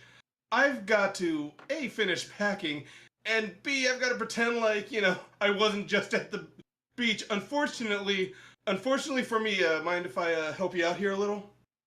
I mean, I already know what the range of minor illusion is. As soon as you get out of range, the illusion drops. Exactly. That's what I'm so I am trying to book it as the problem is, as soon as I get 30 feet away, my mom is suddenly yelling at nothing. Yes. And then I'm gonna say you make it all the way home because I assume your family lives off the beach. Make it all the way home, and like you just hear shouting from the beach, Amar! And you are at home in your space. Could you do me a favor? Did you describe what Amar looks like? I didn't. Amar is again a very sun-kissed tone, a bit of a caramel tone to him. Normally seen wearing like board shorts and a peasant shirt. As he was just in the water, he didn't have a shirt on at the moment, but the first thing he does when he gets home is throw on sandals and a shirt. He has thick auburn hair about shoulder length, uh, amber eyes, and he is very unscarred. He does not have any kind of marks of a hard day's work. He he's very much he's very much a pretty boy in what he tries to do. He's someone that's very much gotten by on charisma opposed to actual effort. Okay. And I assume you're packing your things to go. What does that look like for you? Yeah. So I know that I know that my mom is pretty fast. So I'm getting everything I can together. I'm throwing what clothes I can. I got a couple gifts from some friends on the way home. Throwing those in. I'm basically putting it in what looks like a giant sea bag. It looks like a sea bag as I'm throwing everything I need in there. You know, I have some grabbed a few things. A couple potions for just in case. Got some gifts from some friends. I got my instruments in there, and I'm tying this up together, and I sling my loot and sling the bag on me, and I turn around. Roll a dexterity saving throw. How long is all of this? Is this a disadvantage or is this? Nah, this is just pure. Let's see how it goes. No.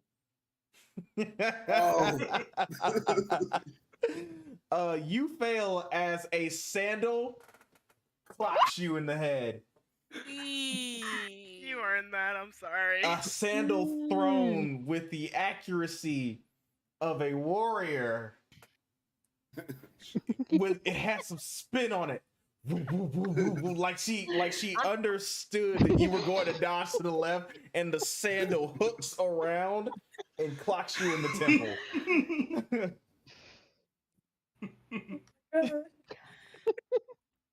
Oh! Oh! You will be late. Where were you? Mother, it is important that I will not be here. I will not be here for a while. I had to get out with my friends. I had to see them one last time.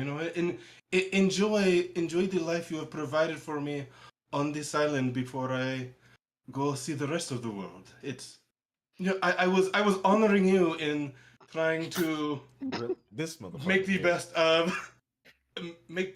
of the last day here. Okay. Had to shake it one last time. So first of all, you're gonna take the equivalent to La Chancla damage.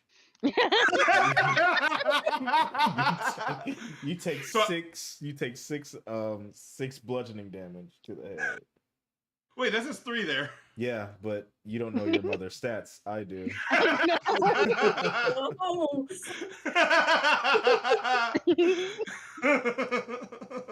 All right. Damn it. Does she get overall advantage just because she is mom? Yeah. No, she just That black mom advantage. Like level 20, like level just fucking meteor swarm gets casted. So meteor swarm, but it's just sandals. Anyway, I'm moving I on. don't need that in my Period. life. Here, that's a fight or flight. All right, so I just took a Tinella to the head. Yeah, so she says to you, this is a tremendous day for us. And she reaches behind the door and holds out your family spear to you. Sibat? But I am not a warrior. Why would you give me Sibat? Because it is your birthright. You will make us proud. I know it. I look at the spear that I've seen my mother wield on several occasions, but even though I know that it is passed to the oldest in each generation, I've never thought of myself as wielding it because I've been the one to talk my way into and out of fights. I've never really been one to wield a weapon, so I take my mother's hand and I put my forehead to it as I thank her, and instead of putting the spear in the bag, I tie the spear to the sea bag before throwing it on.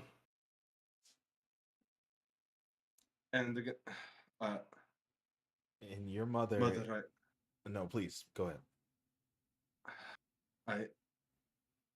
I know this isn't what you wanted for me. I know that this isn't the life you planned, but it is the life I'm going to live, and I do hope that at least you do love what I become.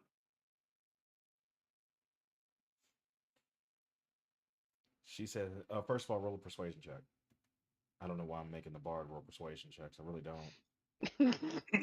See, they'll get a nat 1. It's a chance. I'm quite persuasive. Nope, 19. Ooh, 20. never mind. Damn. So, she says nothing. She walks over to you, puts her forehead on yours, takes it off, turns, and walks away. Says nothing else.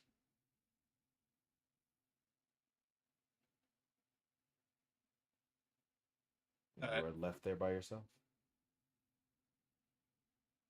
I take one last look. Around my room. I realize there's some rum I had under. I realize there's a bottle of rum that I had right behind the door that luckily my mom didn't see. I go over and grab that bottle and also throw that into my bag. I'm not giving you more. I'm not giving you more inspiration. I'm not doing it. Please continue.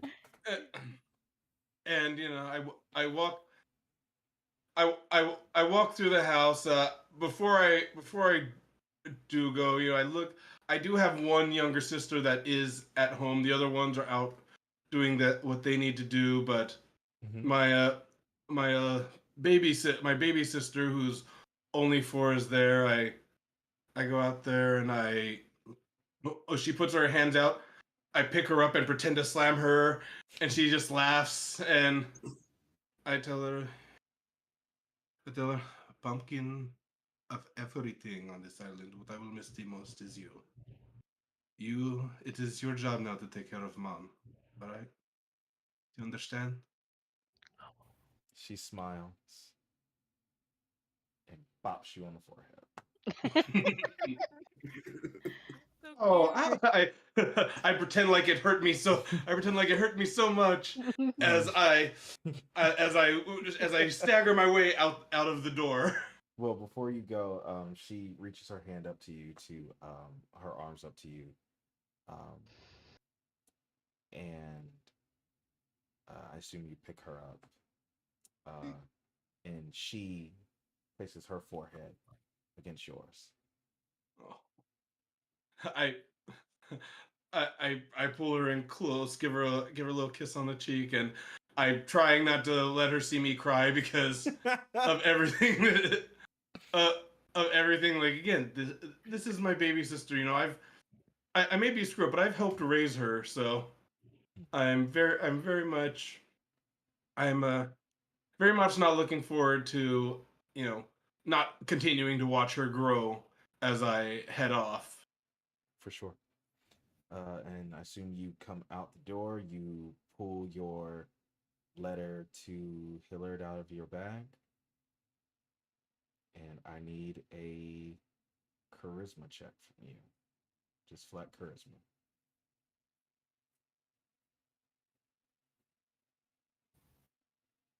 Oh, man, it really affected me. You know, being there.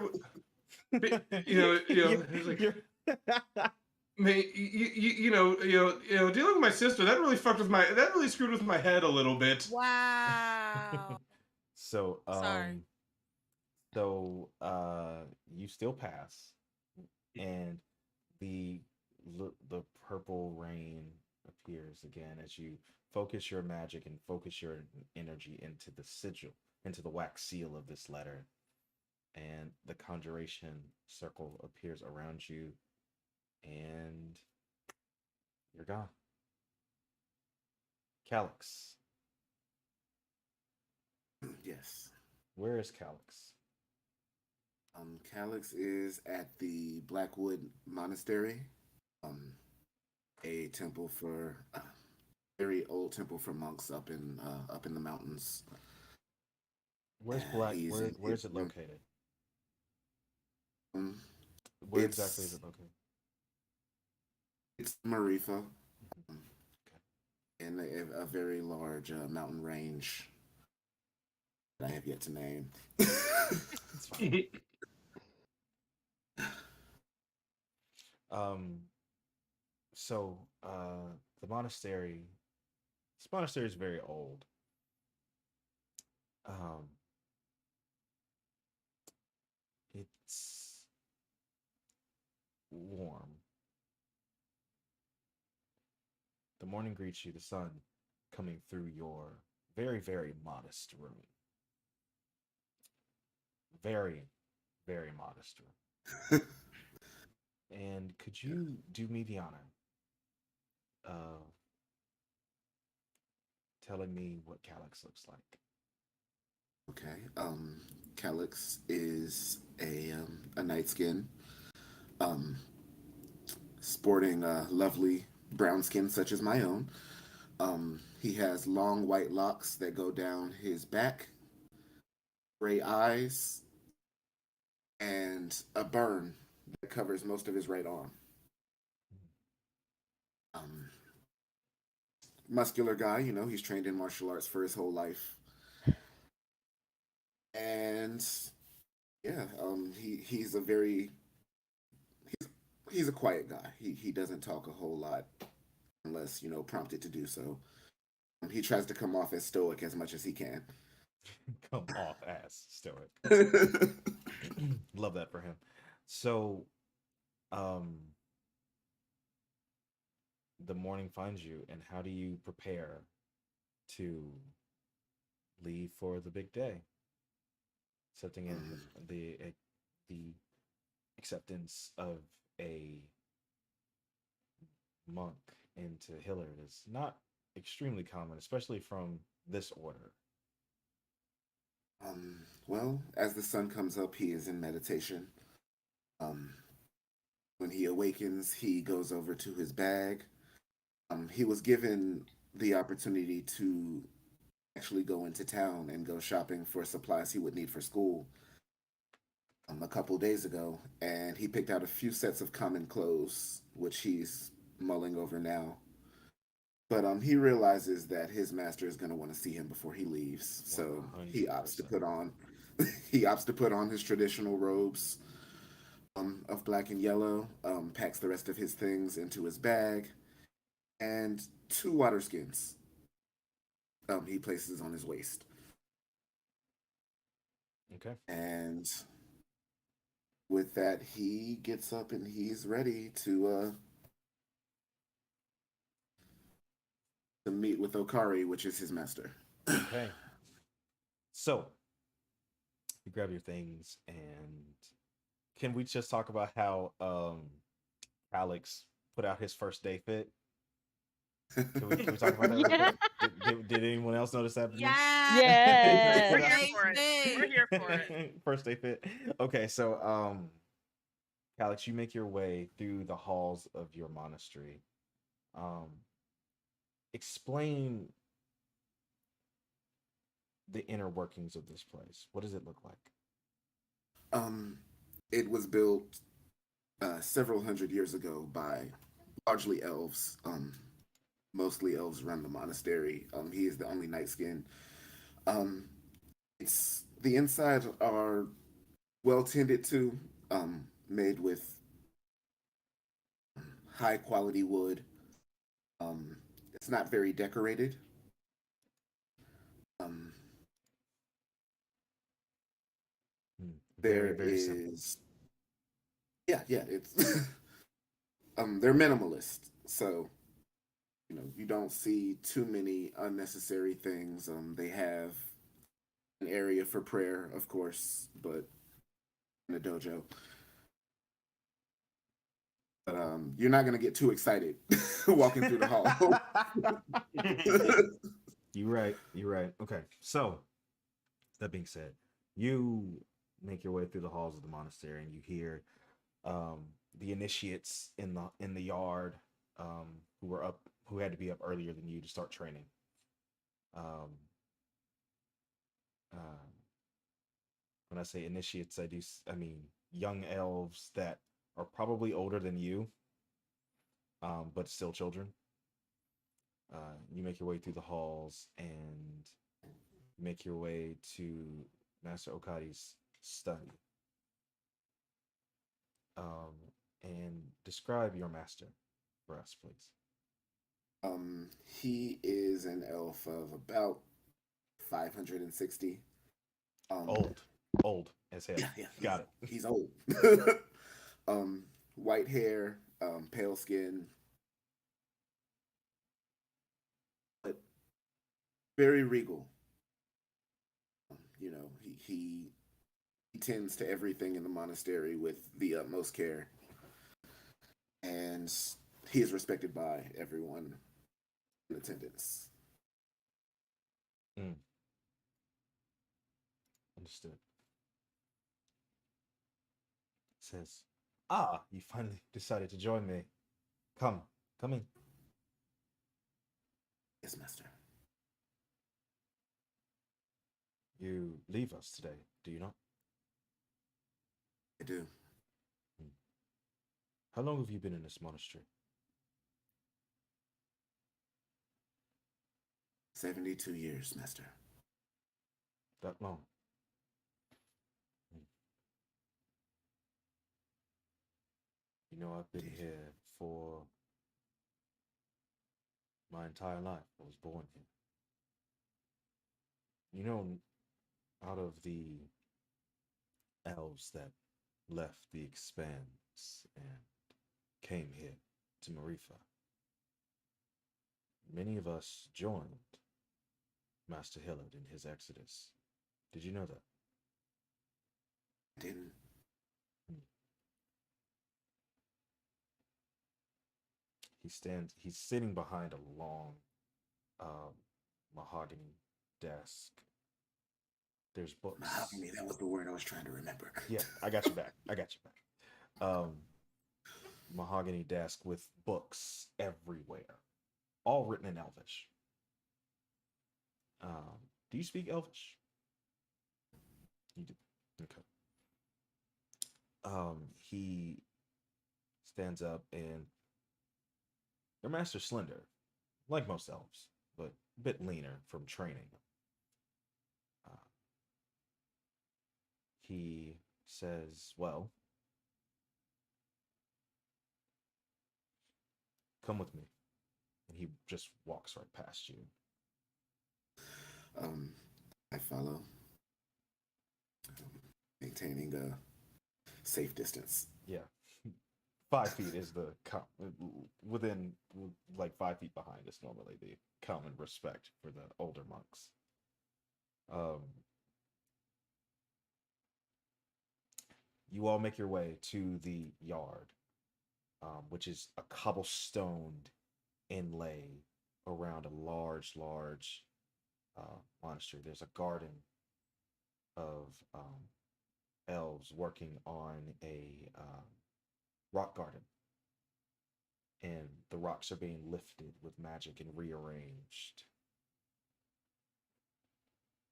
Um, the initiates on the cobble in the yard. Um,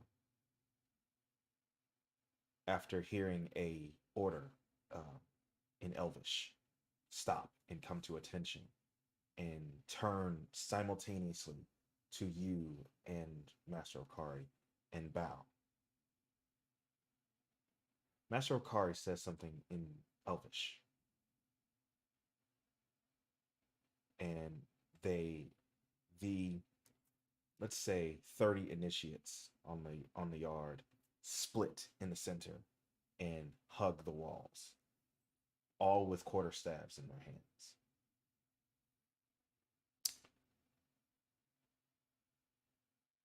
Master Okari is wearing the master's robes, similar to your own, but a bit more regal.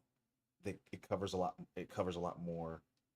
The gold in the robe is actual elven silk, which is the equivalent to armor.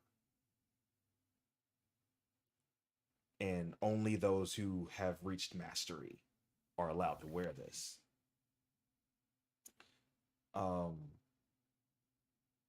He walks from you and into the center of the yard, turns, takes a battle stance, and says, "Earn your right to leave."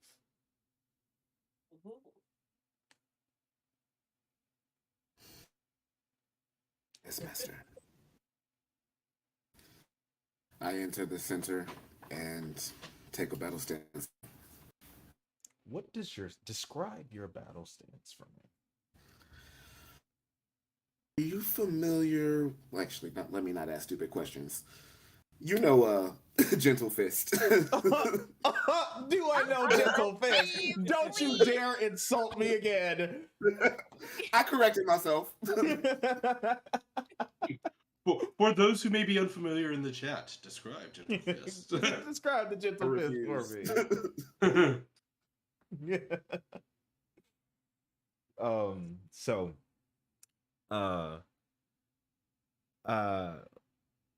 you take your stance and your master says in Elvish, "Begin." Roll for initiative, please. All right. Let me. Let's go. You got this. Fear. Here's hoping. Power of the first roll. Natural 20. No, the fuck you didn't. Shut up. On initiative. It's. I don't see it. Where'd it go? I don't see it. Where'd it go? It might. Is your sheet hidden? It shouldn't be hidden to me though. It says you wanted to send the results of this roll to the turn tracker, but no valid token was selected. Yeah, I can't. But why can't I see the roll? That's strange. Want a picture of it? I believe you. You're gonna beat him anyway. Spoiler alert. Spoiler alert, you kick ass.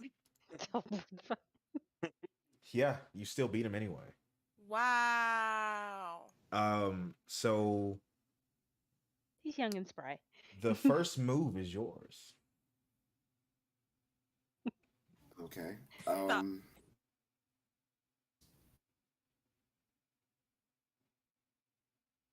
So I'm going to go with an unarmed strike. Okay. Directly to the center of his chest. Okay. Roll to attack, please.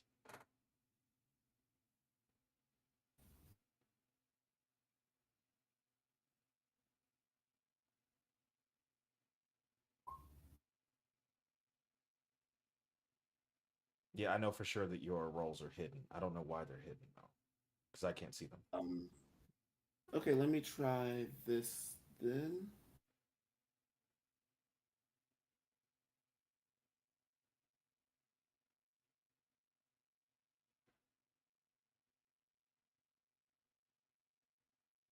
I don't know why they're hidden. They shouldn't be hidden for me regardless. Anyways, so you can just roll a d20 and add your modifiers. I'm not tripping. Yeah. Well, what was that roll? The one that you just made? The one I made first was a 14. 14 total? Yeah. Okay. Not moving. you attempt to plant you first of all, the way I'm going to describe this is you in one motion take one step and dash toward Master Okari in one move and get right under him, plant your feet and try to connect to his chest without moving. An arm comes from behind his shoulder and deflects your hand. It wasn't him. There was a ethereal arm that literally sprang out of nowhere and deflected your blow.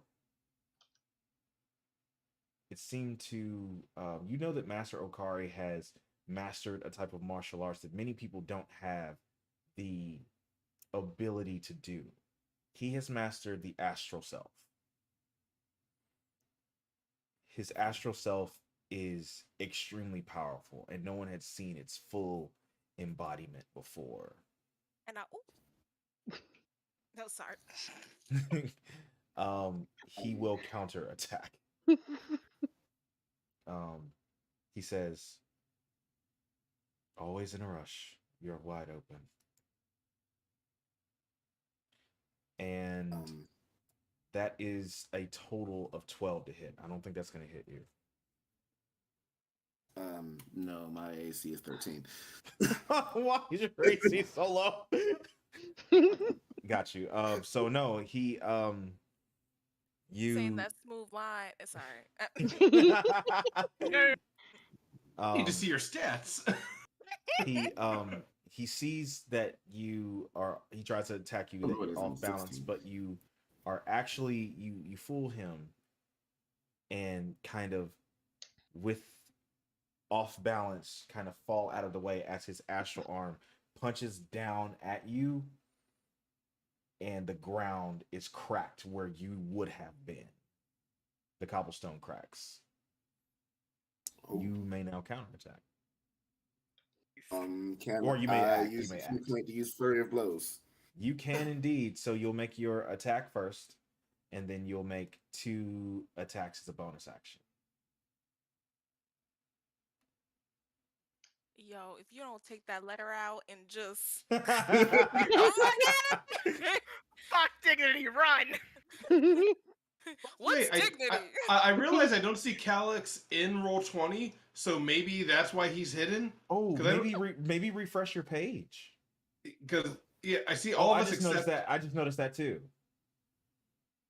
Which is weird because you were definitely in there before. Yeah, he was. It may just be a case of the systems hate us. Yeah, Roll20 is especially if you're using Roll20 in Chrome. Roll20 in Chrome hates you. It does not care about your existence. Yeah, you There are. you are. There you go. Word. First it will be me. Okay, so let's try this again. Thank you for noticing that.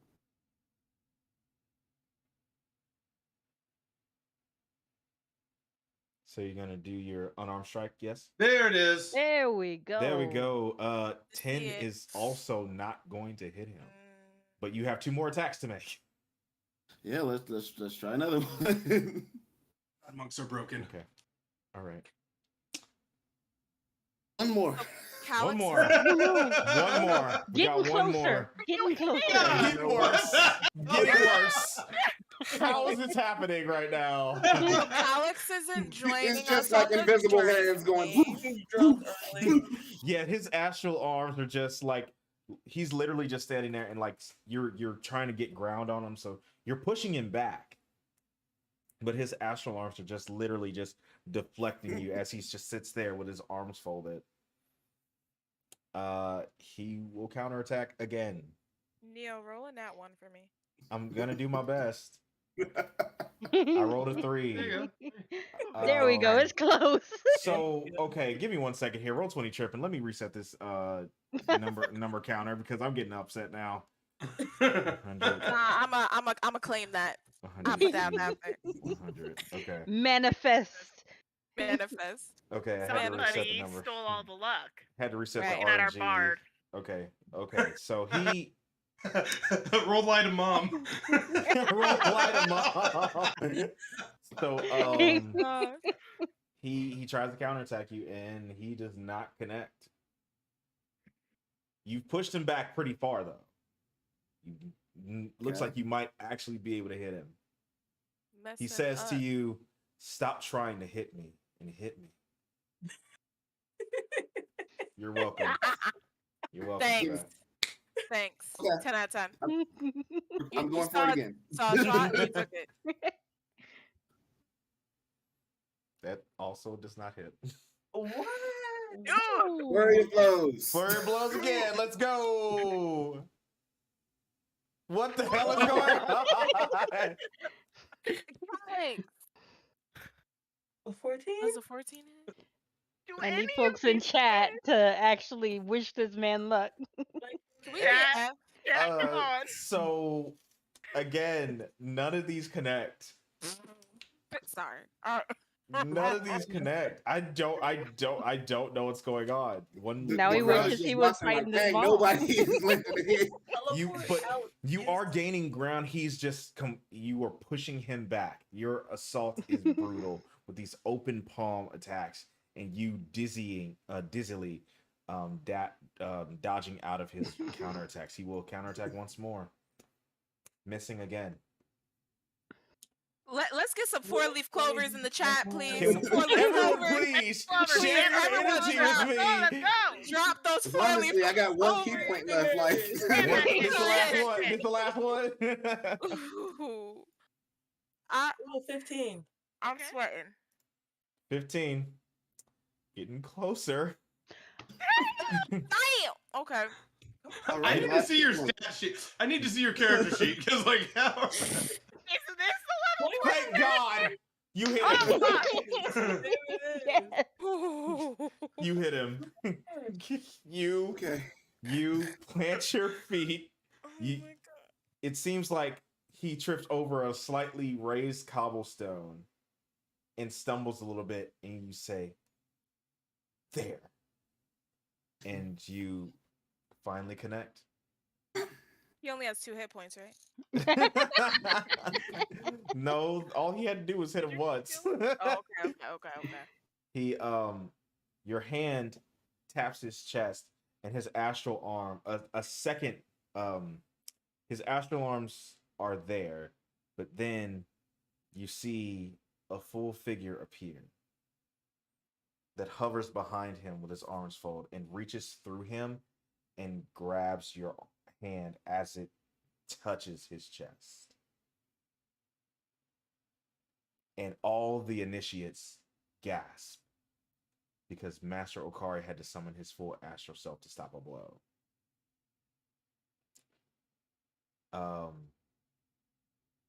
Master Okari is still sitting there with his arms folded and says, "Well done. You have my approval to leave." Thank you, Master. And he bows back to you.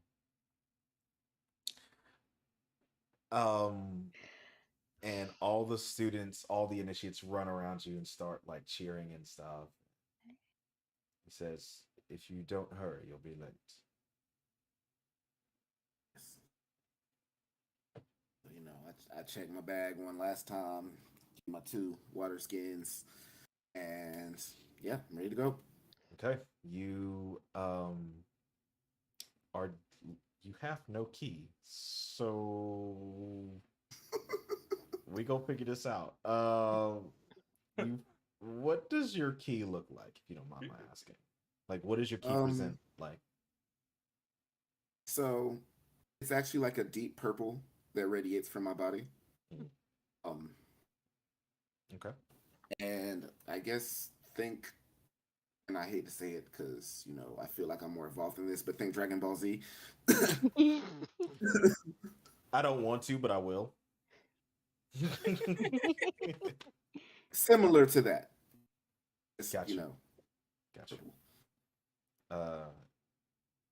You attempt to call upon the power within yourself, your key that you've been taught by these elves to use. Some elves here use magic. Some use their inner magic or their key, is what they call it, to make things happen. For example, Master Okari, literally, his key takes the form of his astral self. You realize that the well has kind of run dry, and I need a wisdom check at disadvantage. Oh, okay. Oh boy. You doing okay there?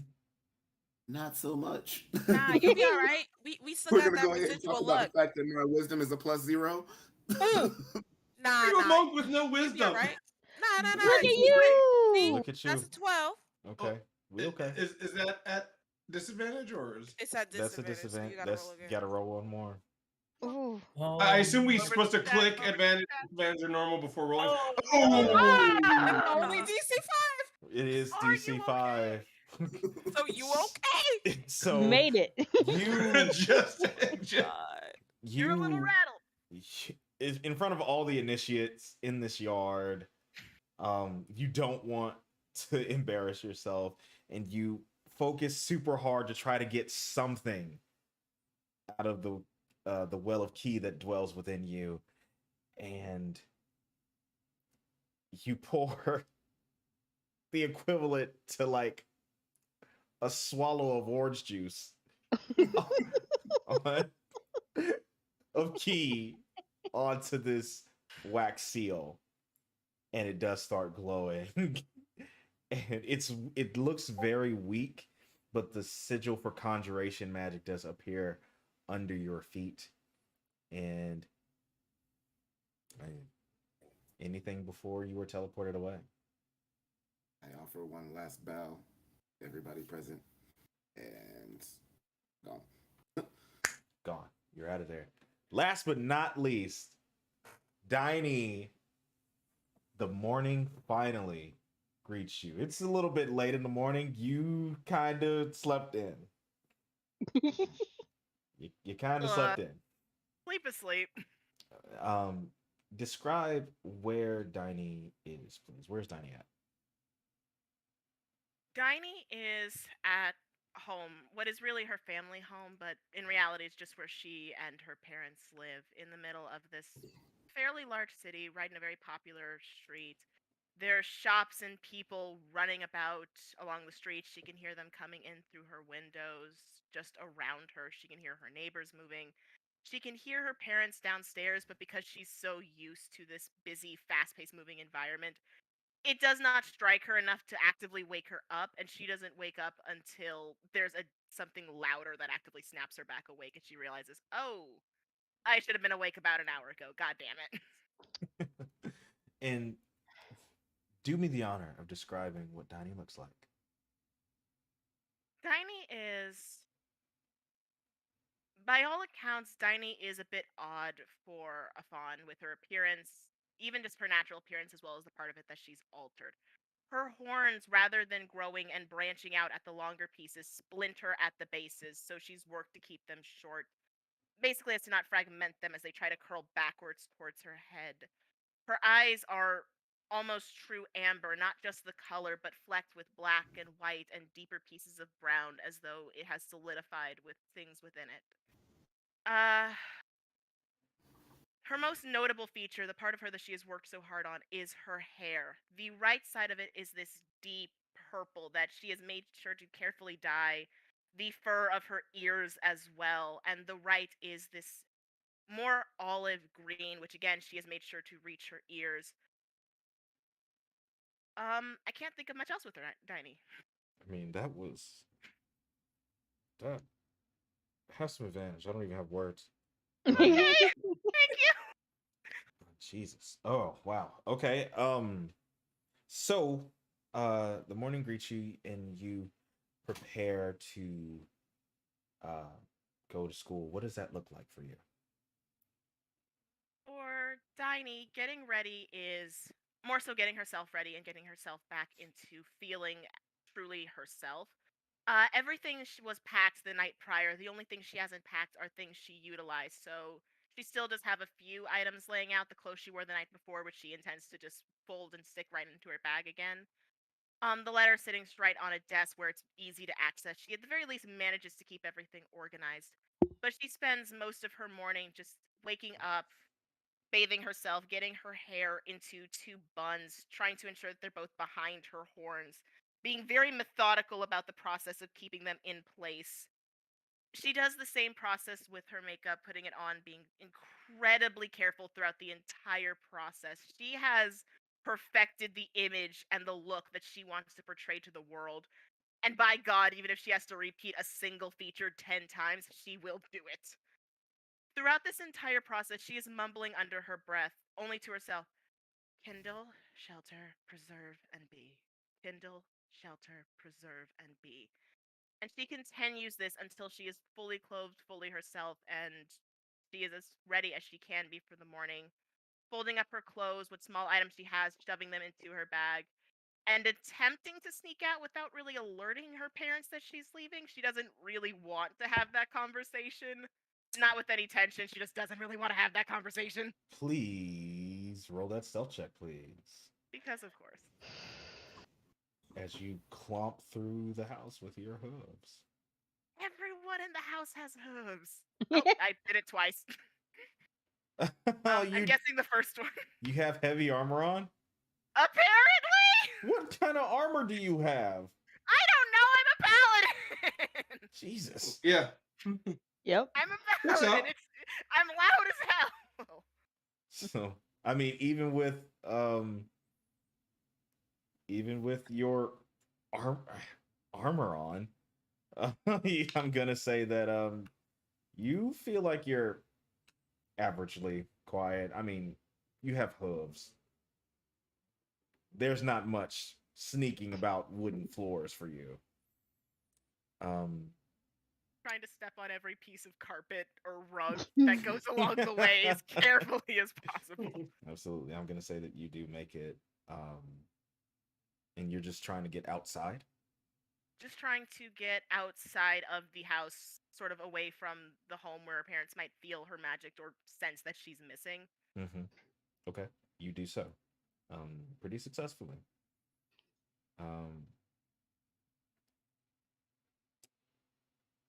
Where do you live in the glow as well? No. Diney is honestly whichever city or major area that Hillard is in, she's fairly close to it. She does live in a pretty major city area. Understood. So Hillard no longer exists in a city. Right. It was originally in the capital of Marifa in Gala, but Master Hillard very early on moved it to its own demiplane, which is how the only entry of it is now through teleportation. So you do live near Ngala. I think she would live somewhere within the capital itself, nowhere near really where Hillard is, somewhere on a very busy street where it's more of a merchant shopping district than anything else. I'm here for that. So you come outdoors, and it is fairly busy here in the mornings. Ngala is always on the move, and from where you are, you can see the ancient Sphinx Ngala herself, who petrified herself during ancient times, during the battle, during the Umbral Age, the war with the demons. Even from here, her massive form you can see past the buildings, and as you see the hall of the Marifan Council from your home, you're greeted by passing merchants with carts getting ready to go to the make their way toward the morning to sell their wares. There goes the baker with his tray, like always. Anyway, so what do you do next? Diney manages to. She does wave at some of the merchants as she passes. Even if she doesn't know them, she still tries to keep cheerful to them, effectively just trying to slide her way in and through the crowd without drawing too much unnecessary attention, too much bad attention, before she finds a quiet spot between two buildings where she can attempt the teleportation. Okay, you do so, um, fairly with without much issue, but I would like you to roll a D100, please. Oh Lord.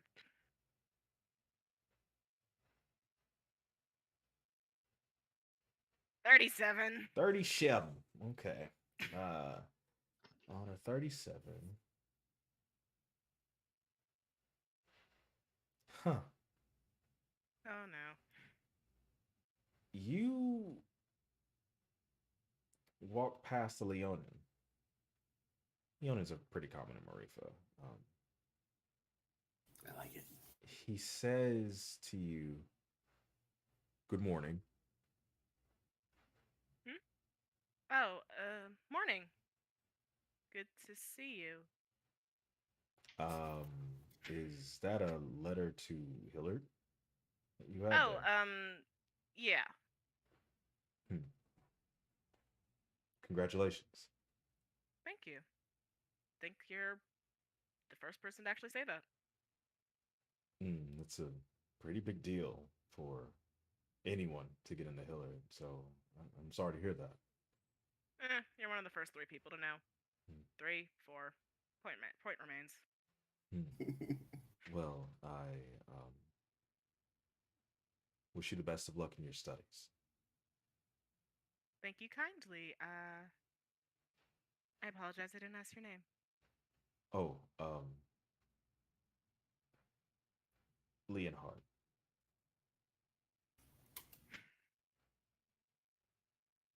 Kovu Leonhard.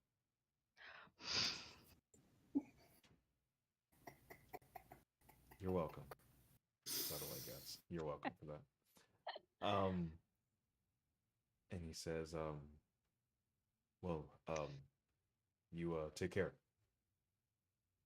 All right. I And will. this Leonin is jacked. He's wearing a button up striped shirt, white with green pinstripes in it, and his muscles are rippling in this shirt. He's got the top button unbuttoned. He has Why would you do this to me? he Thick with 2 C's. Not trying to make us lust after Kovu again. Why would you Thick do with this to me 2 C's. specifically? sunshine. Is Kovu That's gonna what Hillard you?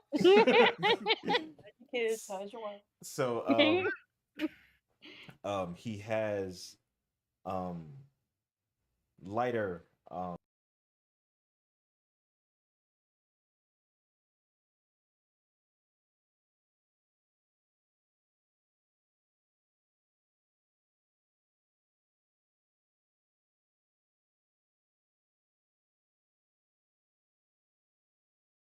fixing something. Give me 1 second. Hold on 1 second. Don't look into the void. Don't do it. Don't look into the infinite void. Yeah. Okay. How much of a fool did y'all act while I was gone? How much of a fool did y'all act?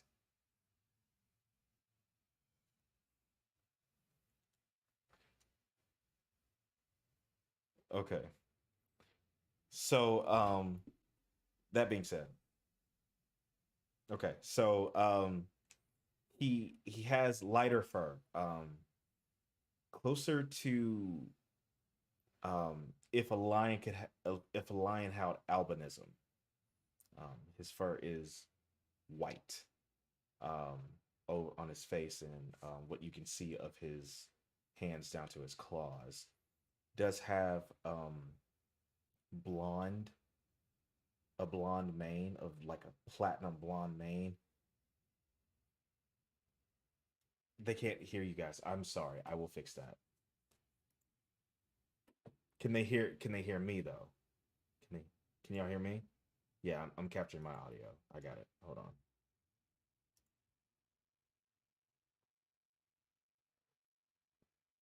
Yeah, I got it.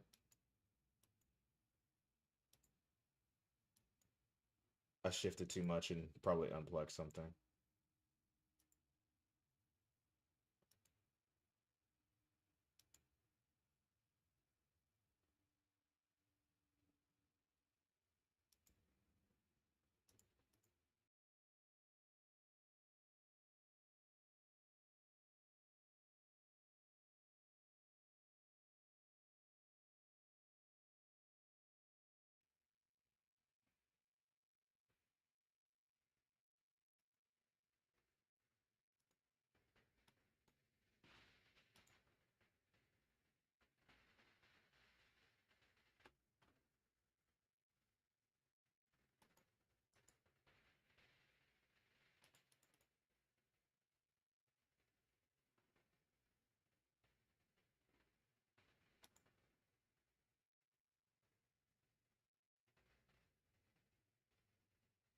I apologize. I'm still working. 'Cause-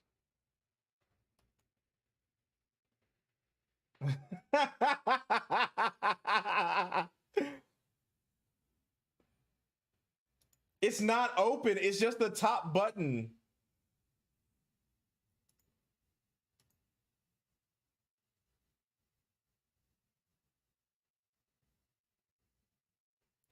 I'll get just.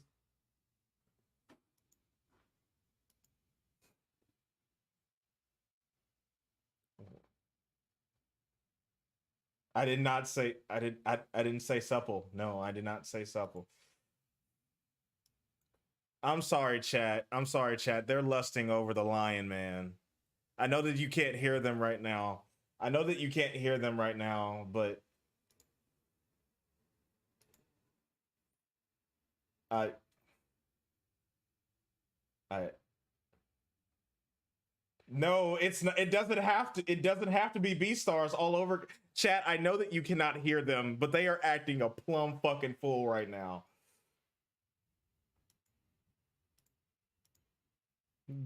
They'll never exactly. They'll believe never me. believe you. No evidence. What are they gonna do? Lip read?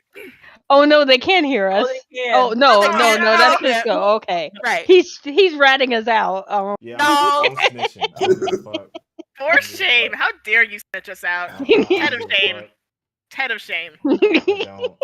And I'm We snitching. back. the Y'all gonna ops. have me We out here back? looking like a furry. We back. Oh, We're Are they back. Okay. we back. We back. All right. And Shh, everything's everyone, fine. don't talk about the plan. Don't talk about Okay. Okay. Okay. Gotcha.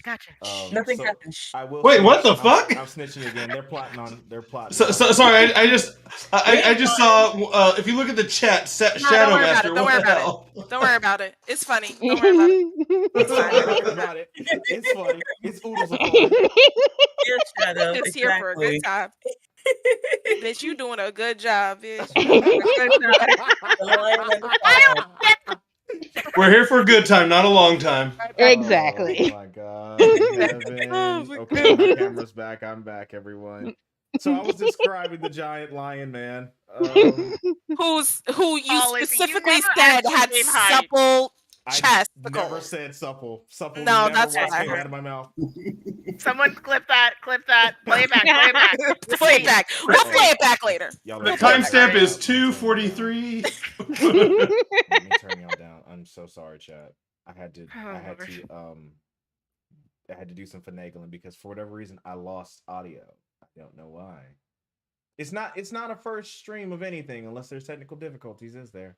I told y'all that if nothing goes wrong, then this is bad, right? Then we're just not gonna do this. So we in the good. Yeah, We in the good. We're Hey, Like it's a good that it's 3-hour happening delay now. because I tried to stream using dorm Wi-Fi. Biggest mistake of my life. There we go. I turned them down, chat. They should be way better now. I apologize. Is this better? Yeah, that's way better. Okay. Oh, Apple is rippling, clarifying. not supple. Rippling. That Rippling. yeah, rippling. Rippling. In my Rippling. opinion, much better terminology. It sounds Yeah. like the same. That's the same thing. I'm bring up the definition. That's the same thing. I'm not gonna play with y'all. I'm moving on. I'm about to move on right now. He's gonna be the BBEG at the end of all this. Stay with that. And That means we keep seeing him. Anyway. Daddy ending. His boss move is that he just says he just uses rippling muscles, the technique. That's how he hypnotizes us. That's how he charms us. You said the charm. The party is, over half girls. So Anyway, I'm moving the fuck on. So he has a platinum blonde esque mane that is braided down into long very long barrel twist locks. And he says once again, best of luck to you. Thank you kindly. Why'd I say Yeah, please? Professor. And he walks away, and his white tail with blonde fur at the tip swishes behind him. He's wearing khaki slacks and no shoes because he has lion feet. So very hard to put shoes on this. How's the Tiny. backside looking since I- we're I was- describing everything? Are you going to roll perception to look at cheeks? You Are know you- what? Just for this, No. fuck it. Yeah, sure. Give me a Neo, perception check. I'm not gonna make me look like a furry. Also, Neo, It's tail swishing, Yeah. dog locks. If we looking at the tail, I mean, By I feel proxy, I I'm feel like looking you should at have cheeks, advantage on right? that check yeah. because the You know tail what? is drawing attention to I it. You know repeat, what? Yeah. Tiny is I 4'8". will. She's I at will. this man's chest height. I will give you advantage on this roll. That was one hell of an argument, Calix. Thank you. One hell of an argument. Is he triple stacked up? That's Oh. Not to help It's a you. 10. I ain't gonna. 10, 10 is enough. You're just looking at cheeks. Eyes on. 10 with a 10, you see that he is this, to your knowledge, these khakis are very well fitted, probably tailored, and he does look indeed double cheeked up on a Thursday afternoon. The sun is out. Double cheeked. Diney just watches Cheeked up for on a a Tuesday. good 15 seconds before going, okay, business, I am already late and I cannot explain if that makes me late. You are blushing, and I will hear nothing else of it. Oh, I didn't say how tall he was. He is probably seven even. Yeah, no, Diney is exactly very at white the voice. chest. Why would you have done this to her? You go into your little alley between buildings with red cheeks, and what are you doing? Diney just takes a good minute trying to calm back down, and then she's going to see if she cannot get this teleportation spell working so she can get moving before anyone asks questions about why she's in an alley, she gets stopped again, or somehow, some way her parents figure out that she already left. Okay, you may roll a religion check or a charisma check. One of the two. I'm going to do... which is higher? Charisma's higher.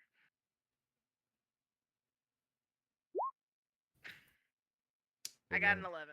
With an 11, how does your magic present? So, I think the easiest way to describe it is Diney's magic blooms. Whenever she starts to cast a spell, it takes a second to root itself before it just starts to fan out in this green aura, shifting green colors in this like circular pattern until hopefully the spell works. If it doesn't, it tends to just fold back in on itself and collapse. Understood. With that, the your magic blooms onto the wax seal of the letter, and the sigil for conjuration magic appears at your feet. And anything else before the magic takes a hold? Diney just takes a very long, deep breath. She straightens back her shoulders, trying to get the most power pose she can, and once again just goes, Kindle, shelter, preserve, be. Kindle, shelter, preserve, be. And that's all. Boom, you're gone. With that being said, we will start from the bottom and go up. Oh no. Diney, you open your eyes and see a bright, sunny courtyard, probably about 4 football fields long, that meets at the center, and there's a giant fountain in the center of it that you can see a little bit off in the distance. There is brick. I have a description for this. Give me 1 second.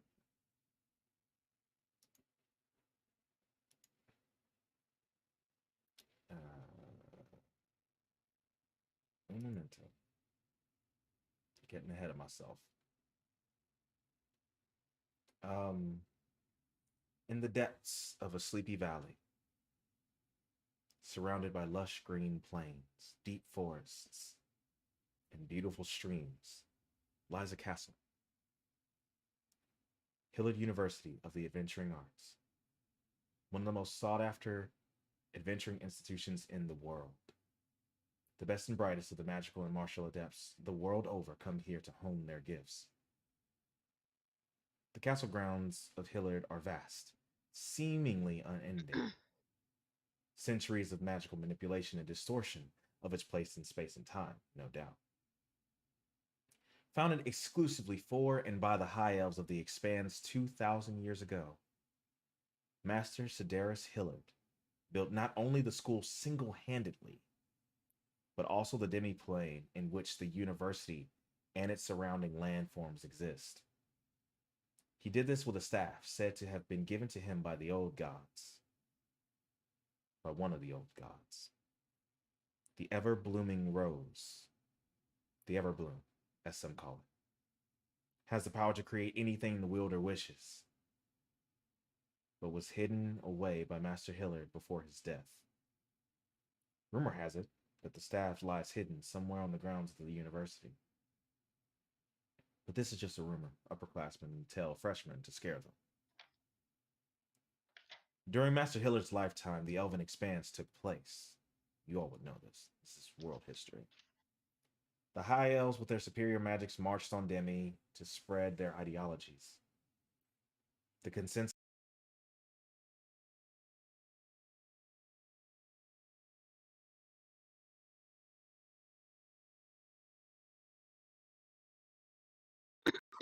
Once again, it is now time. I'm not. Nope. Right. I'm not doing this. I'm not doing this It's- again.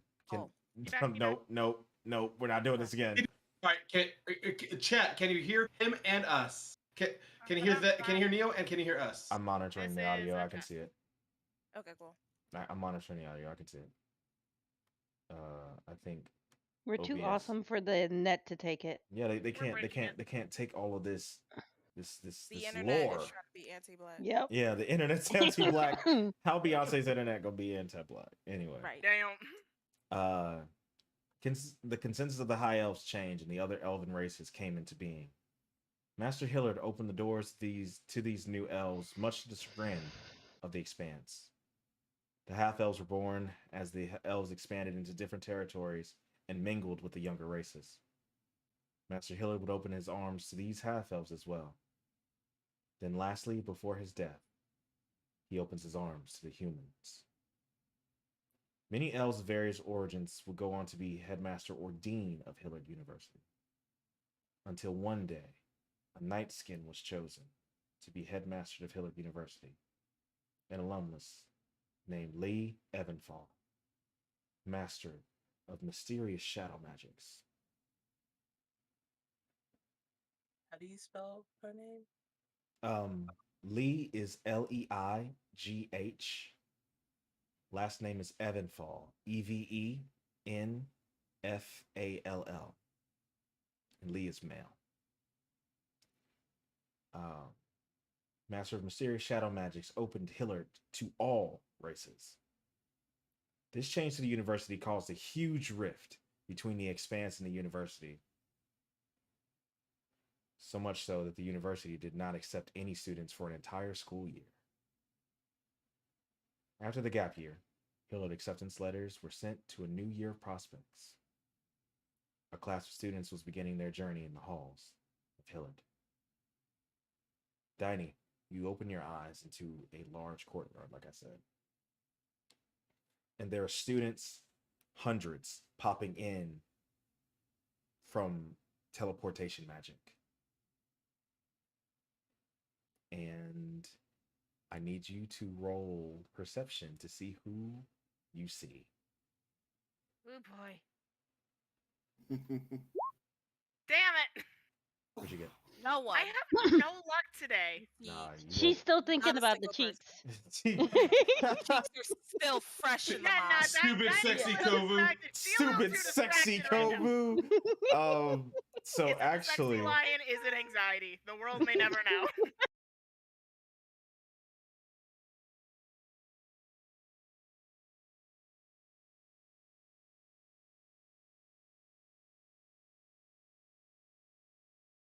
Come on.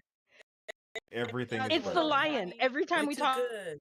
every time y'all talk About about the him. lion, he No, cuts we out. have That's to what it stop is. talking about the lion. Yep. We have I think he's cursed. I think he's literally cursed. I'm the one bringing him up. So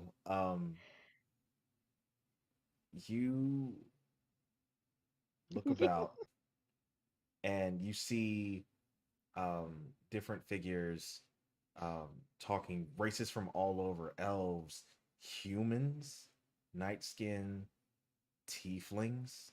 Almost never see those. Elemental kin, the Genasi. All kinds of people are represented here. And there's all this commotion. Everyone's standing around talking. You see some bigger students, half orcs, like comparing like bicep sizes, and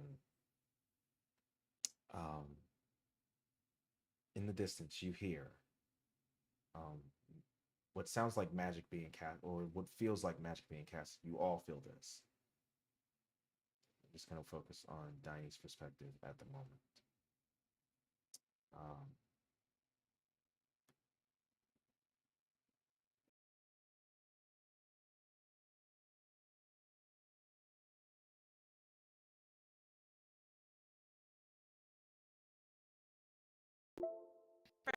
Jesus, What's man, happening? what a dramatic. Someone was Apparently thinking we about talked the about any- lion. Apparently we guys- talked Somebody about was thinking anything about the attractive, lion. It breaks. Somebody was Everyone's thinking ugly. about the lion. Everyone's ugly now. Everybody's ugly. Somebody- Okay. Everybody's ugly. Not a single attractive person exists. Hey, excuse you, Diney is pretty. Okay. Yes, she is. Mhm. So Sure. you hear a voice from beyond, coming down a set of stairs where a high building is placed. And again, it seems like the school itself is built around this courtyard. And you see a tall, clearly elvish gentleman in a black suit with a burgundy burgundy shirt and a golden tie, probably made out of gold, or probably elvish gold. He has chocolate brown skin, and you see him move his hands in somatic patterns and pulls a wand out of seemingly nothing. Places it to his throat, and you can hear his voice.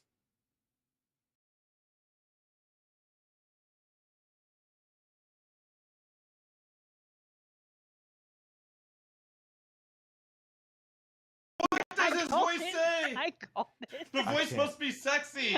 You I can't. Why the fuck? Yes, is this happening? shit. Nothing. Why the fuck is this happening to me? Absolutely nothing. Hey, Well, Joe, it's like was this like an Apple voice? Was an apple? Don't Okay. call him out like that. I'm moving on.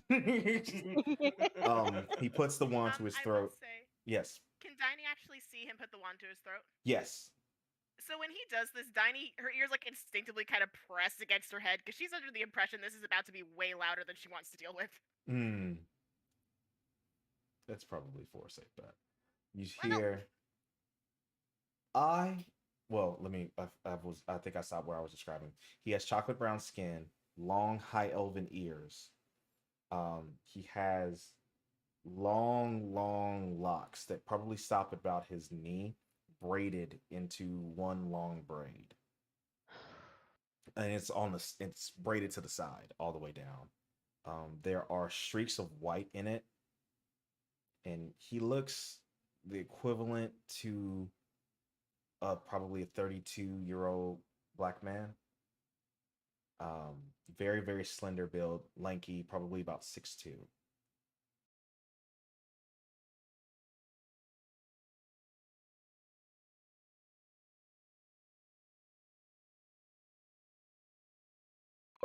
Y'all get like No, deep that was emotional. idea. I That like was it. on I know, Okay, right?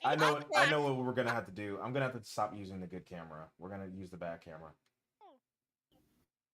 Okay, I was like, are you having connection issues? No, it's not connection issues. I think Because the it's stream is fine, yeah. the stream's fine. It's literally just Yeah. something happening with like my Discord? setup here. I think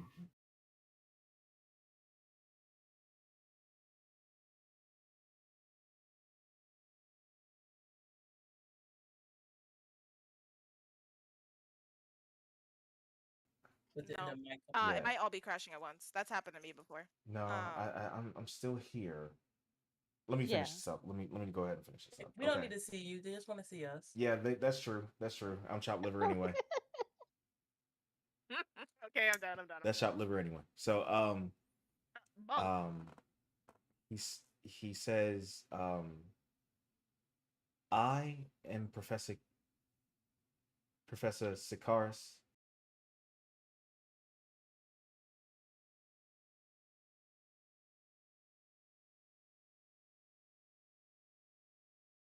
Anything else we cannot hear. Okay. Nope. Yeah, I Yeah, heard I wasn't- Sakaris. I'm Damn, you're all set up. I'm here. I'm here. Okay. Let me just stop moving. Maybe it's And since me you're moving. streaming, you can't exactly reset. So No, it's Yeah. fine. It's fine. My name is Sakaris Hillard, Assistant Dean of Hillard University. And I would like to welcome you all to the most prestigious of spaces. You, the prospective students of these hallowed halls, have been chosen by deed, by power, or by lineage. You. There's no place quite like this school. Here, you will learn to hone the gifts of the weave hath granted to you. You are but raw iron. But by mine, and the tutelage of these great fine professors, and behind him, multiple people teleport in behind him. One of them is that pale Leonin.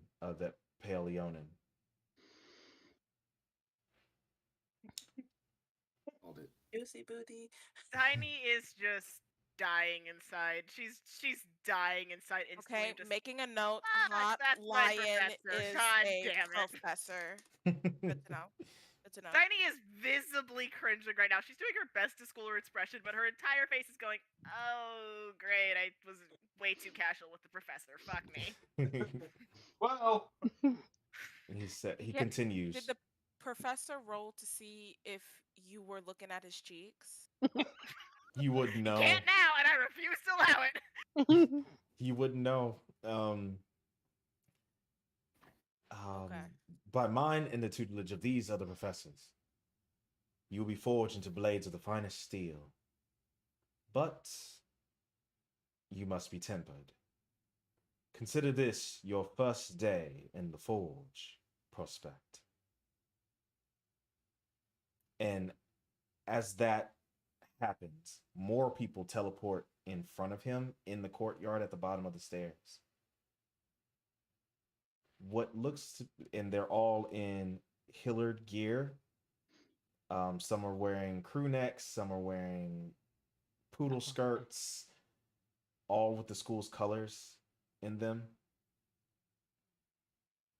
They're all of different ethnicities and races. Normally, as custom, the headmaster would lead this ceremony, or Dean Evenfall, with a showing of magical skill from the prospects.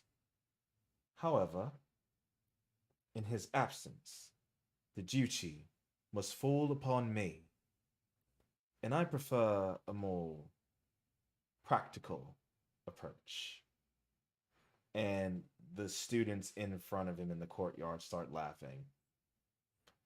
Everyone can roll a history check if they would like. Ah, shit. My God, my rolls are terrible today. pretty Everybody's proficient in really history. I got a 9. Hi! Love that for 17? you. 7! Love that for you. Anyone who rolled above a 15. 17. Okay. On a 17, you realize who this is. This is Professor Securus Hillard, the son of Master Hillard himself,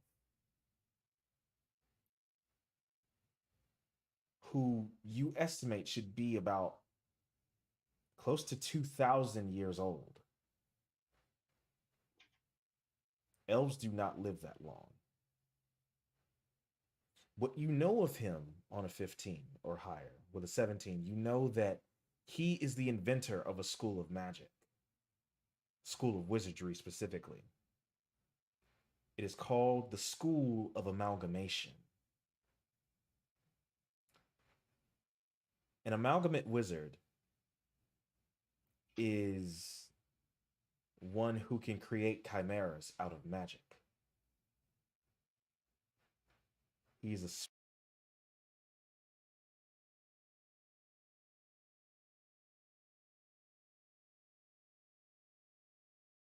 He can make, so he can make chimeras. Yeah, one of his greatest accolades is that in the Great Shroud, the forest that centers the world of Demi, there was a infestation, I want to call it, of displacer beasts that were hunting everything. With his magic, and one of the most gutsy moves ever probably done, he created a chimera that was the fusion of a displacer beast and an illithid. A displacer beast with the brain of what you all know to be a mind flayer, giving them the intelligence and psionic abilities of that creature.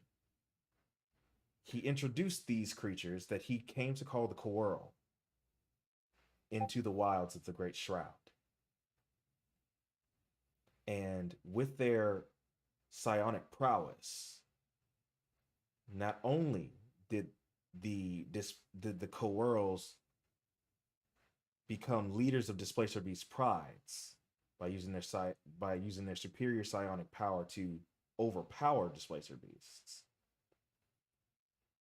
he essentially bred out the evilness of them.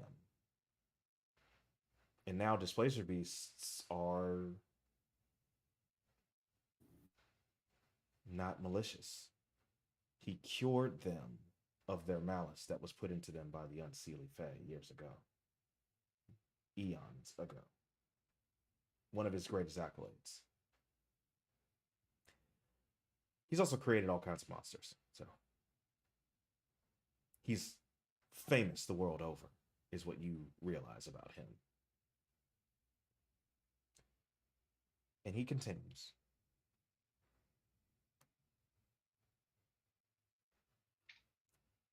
As he says practical approach, the students on the court in the courtyard start laughing. This shall be your first examination, prospect. A good old-fashioned monster hunt. And all the really burly looking students in the crowd start cheering. Oh no. I would just like to point out, why are you wearing heavy armor? This is why. Oh no. My character is probably cheering along with everybody. She does not know Just enough excited. to be scared. Just excited. Ninety is just slipping her bag off her shoulder and very carefully pulling out what is it, rapier? I am quite nervous because I know that this man is the master of monsters and don't know what the hell he's having us hunt. Ninety hears monster and goes, nope, weapon, go. And Professor Kirish holds up his hand and the crowd goes silent again. Oh. And he puts his wand back to his throat and says, "This is not your typical hunt for a stag for sport, or a beast hungry for your livestock. You will fight creatures of mine own creation, for I am the amalgamate wizard, Kiris Hillard. I make monsters." And everyone starts chuckling. Yo, Tool's like, why is this funny? I don't get it. I don't get the joke. Did I miss the joke? Some of you have probably never killed before. Well, best of luck on that. You will need your magic, as well as your cunning if you intend to pass. And quite possibly the weave on your side. Ta! He snaps his finger and you're all gone. And that's where we're going to end today's first session. Ah, What? and you're back. No. Living in fear for Prim Diny's with the life. How dare you? Oh my god. Thank you all Right. so much for being here tonight.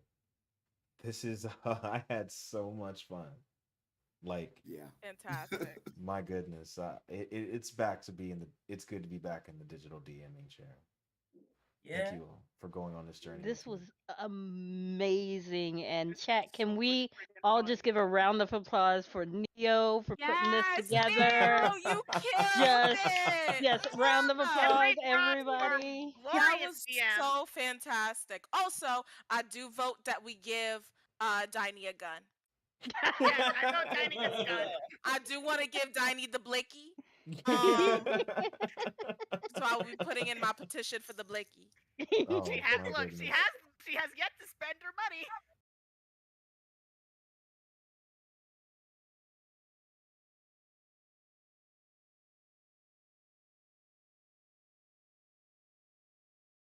I got I think I cut out again. Shots is on her playlist kind of just shows. I think I cut what out would again, happen if so she even got near that thing. let's get out of here before my entire setup blows up. I don't know what the hell's going Yes. off anymore.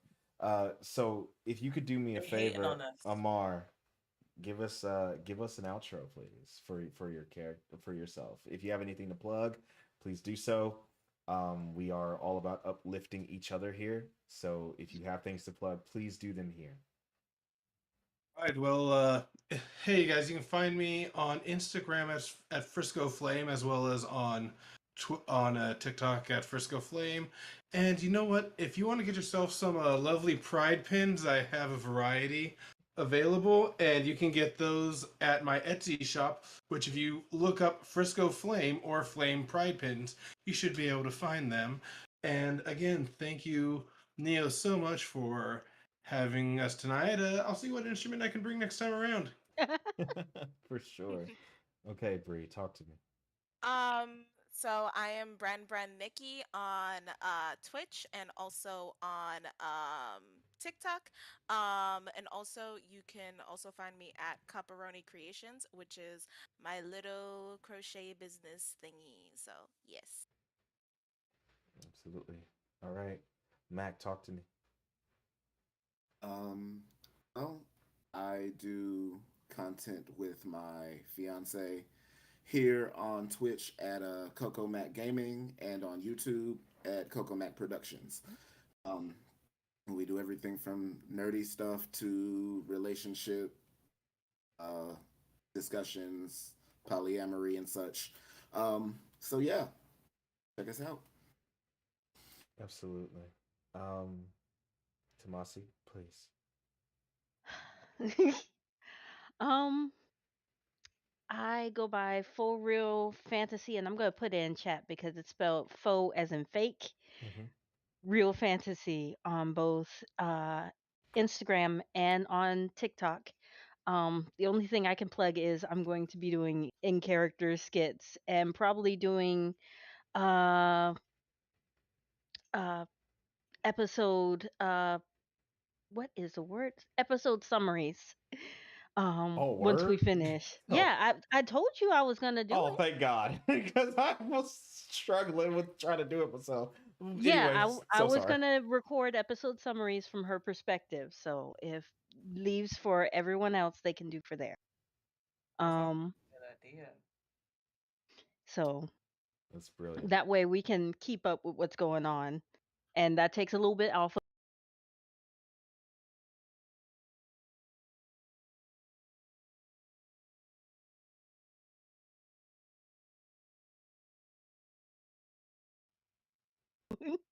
I need somebody to voice that, so I just Apple. do it at the beginning. Apple. 100 Apple.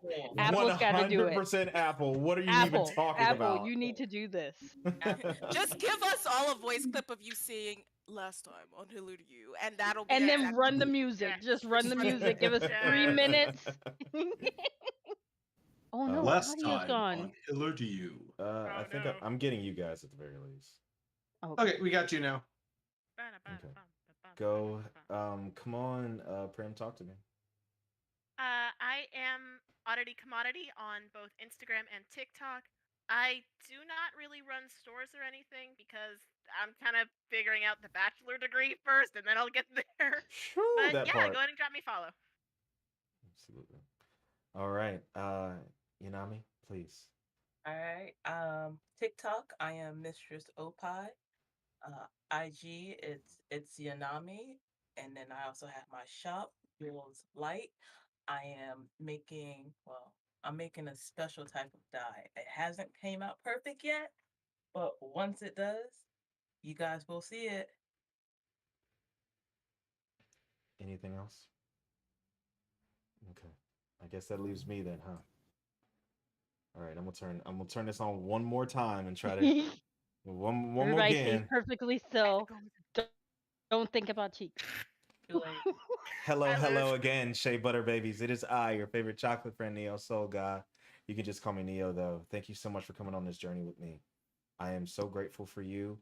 I'm grateful for NIGHTSKINS. I am grateful for um, how far this has come, and I could not have done it without you and this amazing cast. And we hope to see you here next time. If you want to support me, you can do so right here on Twitch by hitting that like button.